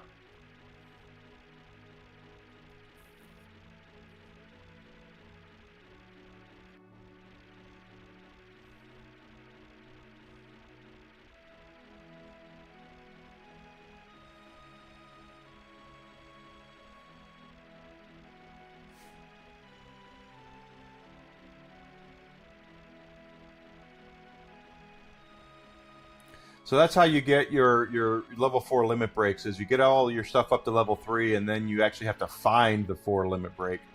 We already have red 13s we'll be able to give him, but the others we have to find.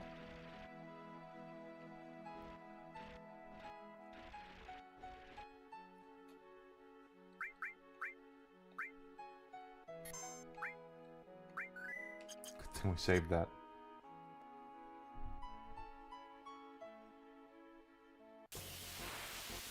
Yes, they are being sued for it, and they should be sued. And but it's still going to be the kind of thing where they're going to plead ignorance.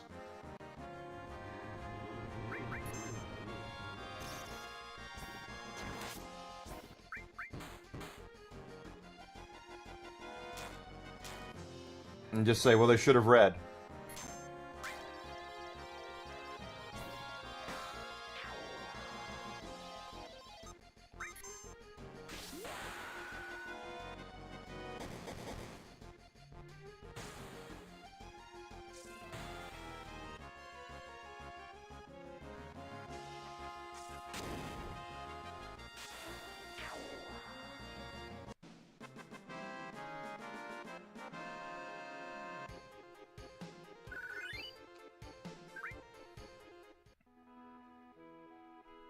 Yeah, it just makes you wonder, why would you want to trust in a company that in these companies when they're time and time again out there making you feel like that no matter how loyal you are, no matter how much money you've given them, no matter what you've purchased, you are nothing more to them than a number. Absolutely nothing more to them than a number. And there's still loyalty. There's still so much loyalty for these people for companies like this, and it's all three of them too. Nintendo's no different. Neither is Microsoft. We are nothing more than just numbers to them. We are one of how many millions of people they think are going to purchase their console and just be there to lap up whatever the hell it is that they put in the trough for us plebs.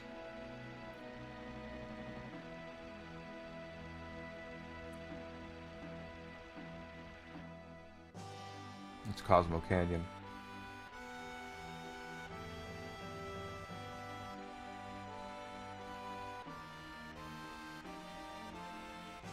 Medical's a little different, Grizzle. I mean, now I shouldn't say it like that because you've got more health going on than I do. That's for certain.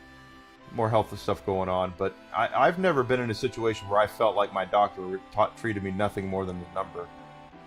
I've always had pretty decent care, I should say. But that doesn't necessarily mean that I think that you should just blindly trust anybody.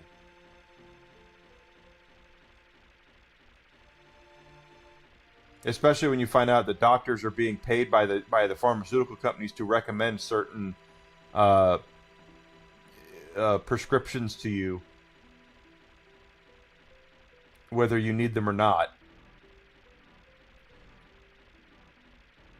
A doctor told my mom, this is probably 5 or 6 years ago, that she needed a medication for a condition she didn't even have. And he ended up getting fired because he was out recommending it to all of his patients. And the head doctor of that practice was like, dude, I don't care how much your kickback is. This is bullshit.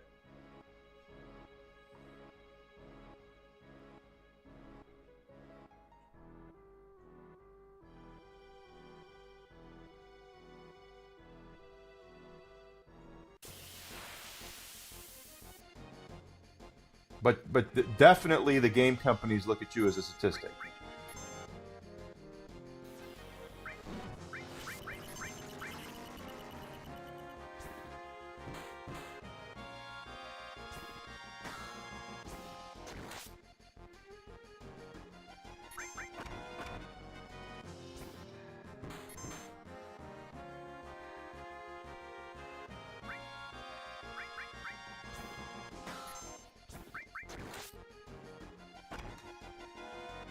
No, of course they haven't learned anything since the game crashed.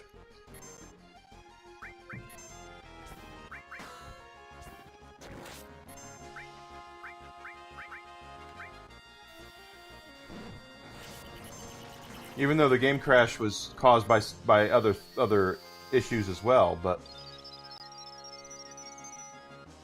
if you don't show your customers you appreciate them, then your customers are going to run off. They're going to go elsewhere. That's what happened to Atari, and that's what's happening to the movie companies right now. That's what happened to Lucasfilm. That's what's happening to to all these companies that had these huge dedicated fan bases of people who love their products, who have now decided that their customer base doesn't matter anymore. They've moved on, and so the customers have moved on.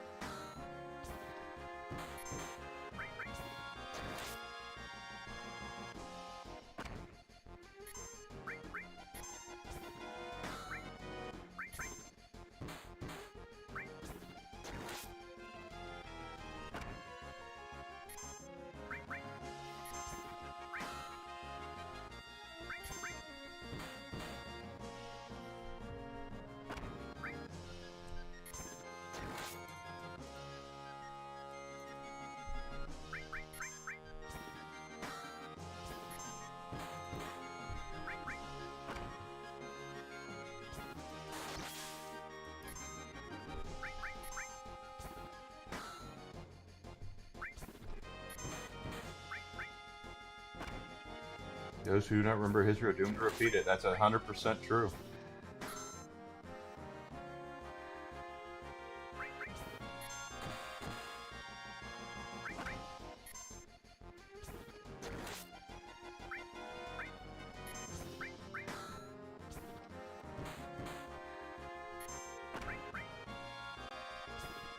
This guy's got like a whole ton of hit points considering for what he gives.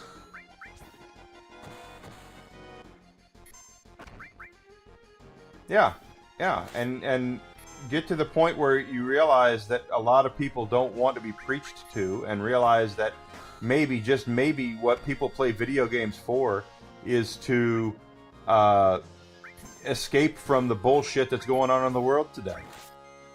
But instead, no, we can't have that. We have to have people, we have to have constant reminders of what's going on.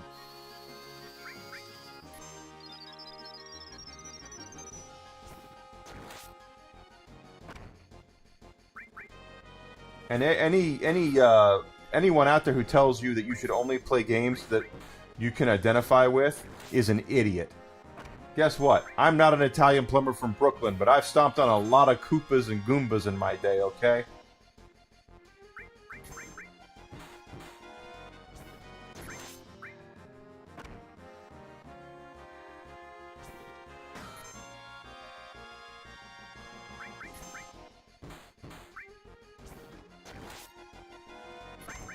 Dominates PC market because they're very customer friendly and do a lot of good. You're right. It dominates the PC market because of, that's exactly correct. Plus, it's when something goes wrong on Steam, 99% of the time, it's not because of Steam, it's because of the marketing partner. You know, the whole thing with Marvel's The Avengers from Square Enix, that shit show of a game they put out. that's been delisted off of Steam. That's not Steam's fault. That's not Valve's fault. That's Square's fault. That's right. I played quite the level of Mario games. I've never met a plumber though.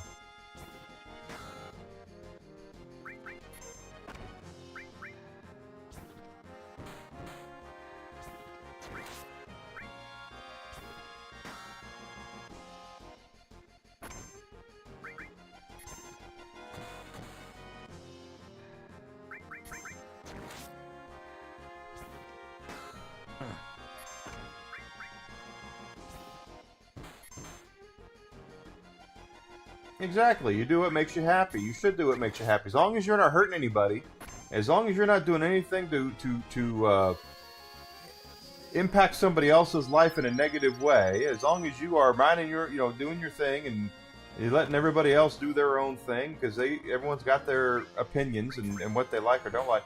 I don't really give a rat's ass what you do. Just don't hurt anybody. Or yourself, preferably.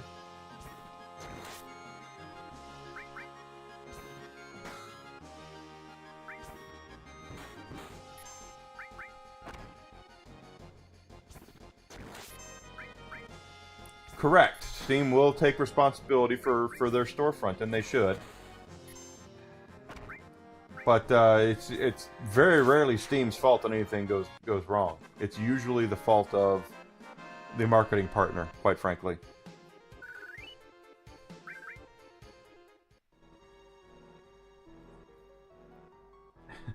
I believe for 100% that Alucard actually does hunt vampires. Okay. If I go visit Los Angeles and Alucard and I end up, having lunch or something, and he goes, "Hey, I'll be right back. I just saw a vampire I gotta go take care of," I would not be surprised at all. Okay, would not be surprised.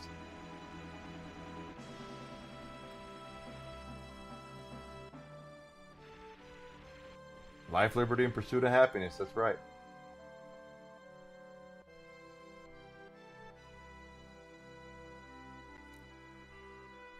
Let's see. Just because I'm curious. 33, 32, 33, 35, 34. Are they gaining XP too? Because that's different from the PlayStation version. I guess they are gaining XP too, so I'm not going to worry about taking anybody out. That's right, he's going out for a steak. He'll be right back.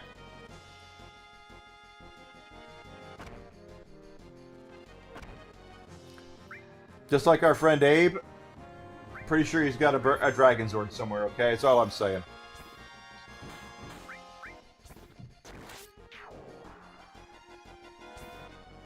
And our friend Yarnwitch Yarny, she puts hexes on people. That's why I have a wand now. I have a Harry Potter wand for when she tries to hex me.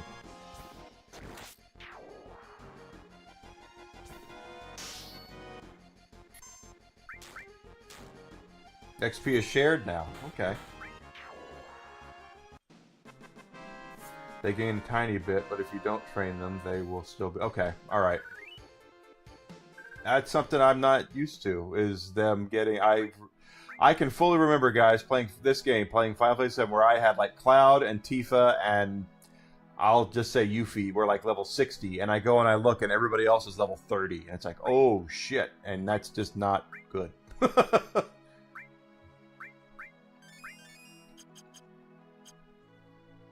Oop, no, get out of there.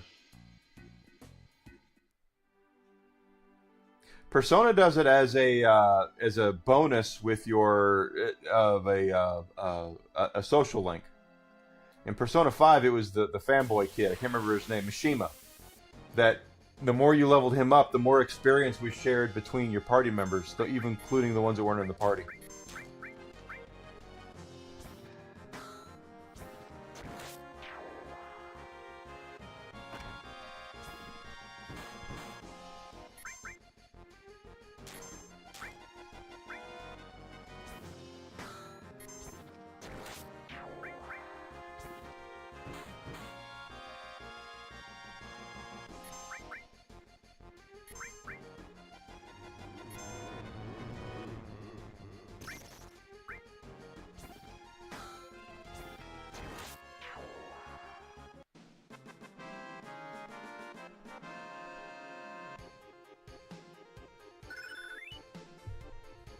Fire levels up.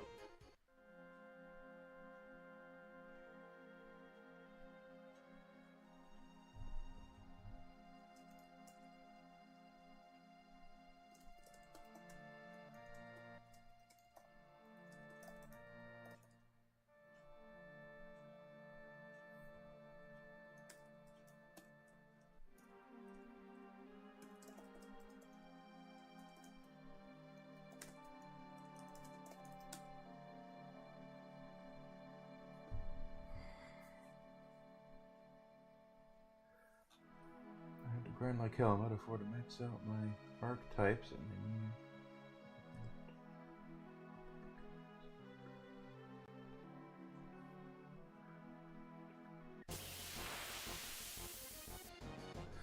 Message Steve out of the world.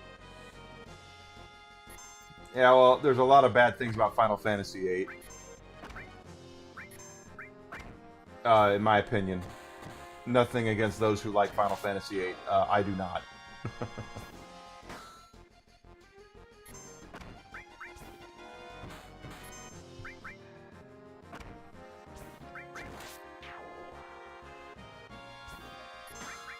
There you are, R2. How you doing, man?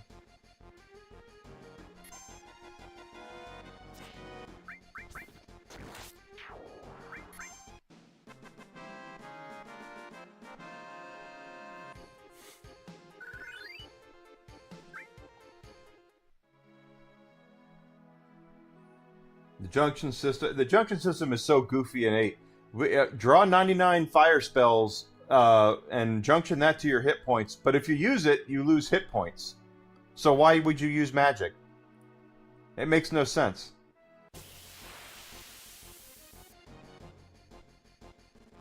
Eight is the one with the black mage on the cover. No, that's 9.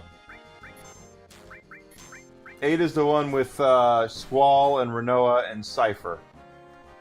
The one that has one of the worst plot twists in the history of plot twists. And the Gunblades, yes. Yes, he's thinking of 9 with VV. 9 is awesome. I love Final Fantasy 9.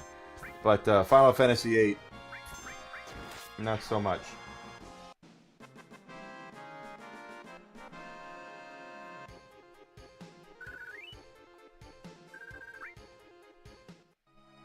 Yeah, he's thinking of Vivi. Vivi is one of those characters that if you don't have a soft spot for Vivi after seeing his story, if you just look at it and go, "Yeah, he's a sucky character, I don't care," you just don't have a heart or a soul. He is such a great character. Gunblades. Grizzle, do you want to see me torture myself by playing Final Fantasy VIII? It is to be fair, I've not played it in over 20 years because I've only beaten it a couple of times. The best part about 8 is the card game. The Triple Triad is the best part of that game, and it's not even close.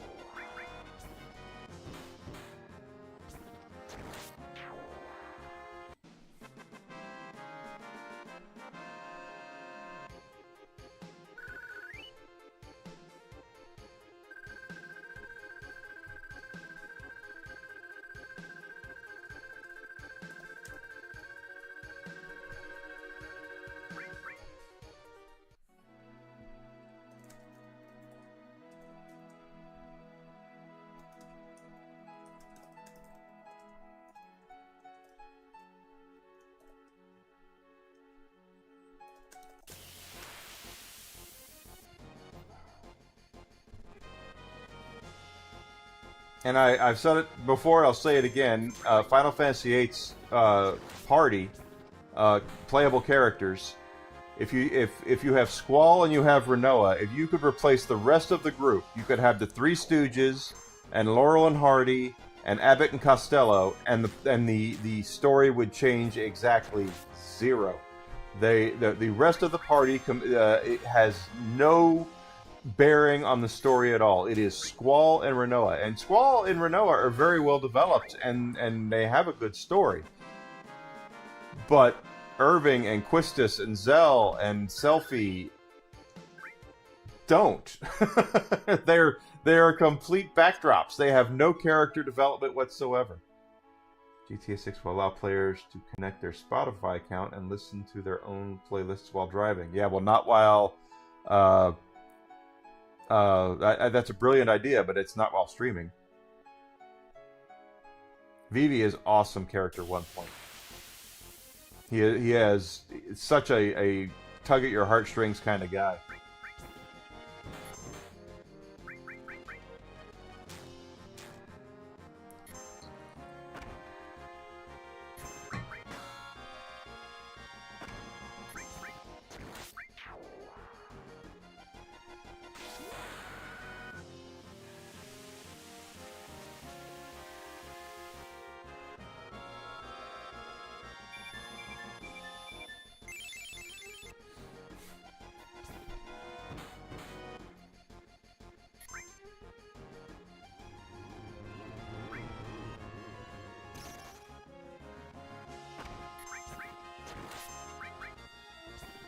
A lot of streamers will get copyright struck. Hell, I've seen YouTube copyright strike people for for music they've made.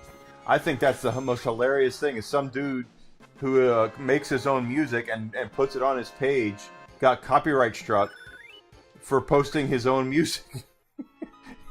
It's just like, he's like, what the hell? Poor guy.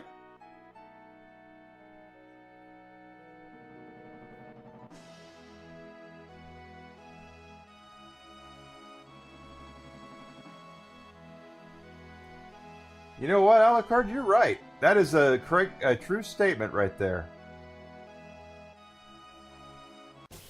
Have people lose access to some of their shit and see what happens.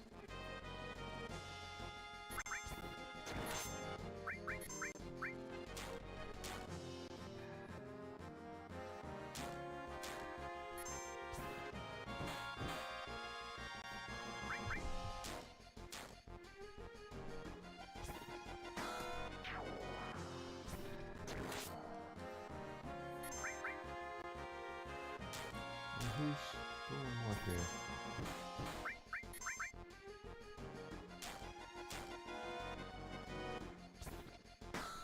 Oh, there's one.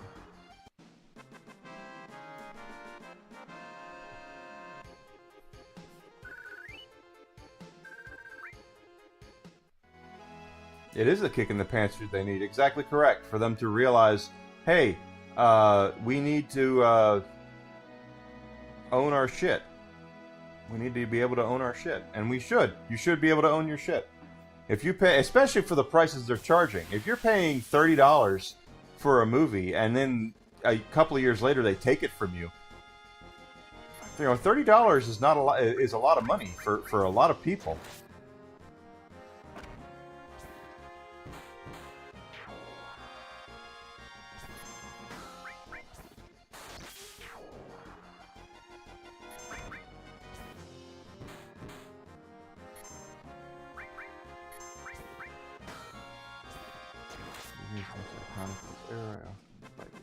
Yeah, yeah. Before 9, he was just a black mage. That character design was just a black mage. But now every time I see it, I think of VII immediately. You're exactly correct. 1 point. He is so iconic and such a great character that I feel the same way.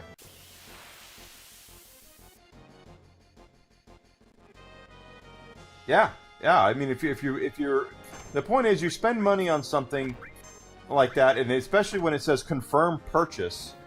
Now, if you go and you read your TOS, and I got in an argument with a guy on YouTube about this last year when I posted my video about physical media, and he told me, hey, I still own my copy of Fable 3 on Steam. You don't know what you're talking about. And I said, I know exactly what I'm talking about. Read your TOS. But, you know, you spend money on something, you expect it to have it. And I told him flat out, I said, look, you own it on Steam. I own it on Xbox 360. Physically, right over there. Guess which one I can pull up right now that I can guarantee is going to work at any point will be mine. It will not be yours. Because I own it physically.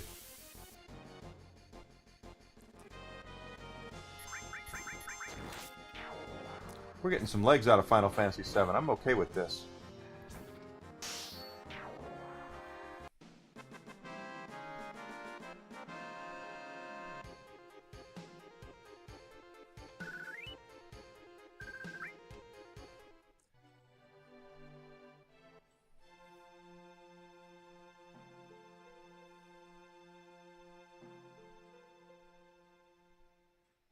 But that's, that's when you put your complete trust into a company, a billion-dollar corporation that only looks at you as a customer number and not as Enigma or Alucard or Grizzled or One Point, and they look at you as just, oh, you're customer 65791, and that's all they see. How can you look at it any other way except for the fact that you just really don't matter?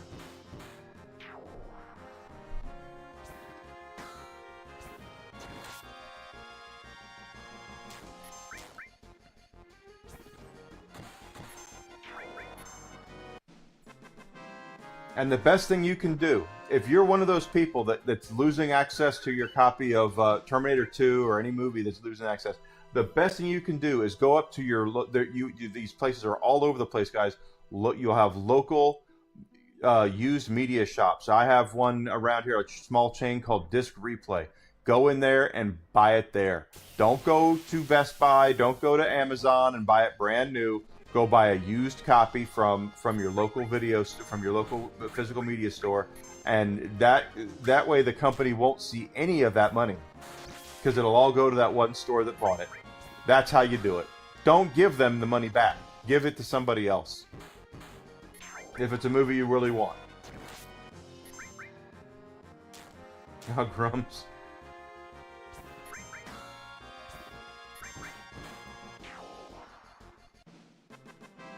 Yep. You're right. One point, it's like when you go on TV and you see these inventions that tell you, "Oh, you'll have a lifetime warranty," and you go, "Yeah, lifetime warranty. How long is a company going to be in business?" Same exact thing. If Steam goes under, they're going to screw everybody over. All right. So we have gotten to the end, guys. Let's go ahead and call it for the week. So next week is going to be a normal streaming week, as far as I know. Monday through Friday, as per usual, 9 a.m. in the morning till noon, and then 1 p.m. to 5 p.m. unless I have really good viewership or whatever, and then I've been known to skip lunch. Okay, let's put it like that. So, and next week is going to be the end of the month on Rumble. So, 2 more days of getting some viewing hours. Looks like I stand a chance to have my best viewing month ever. So this is really cool. We're going to raid out to Raquel. She's playing Fortnite. Everyone knows Raquel. She's on the Chinwag sometimes. She's a very sweet person.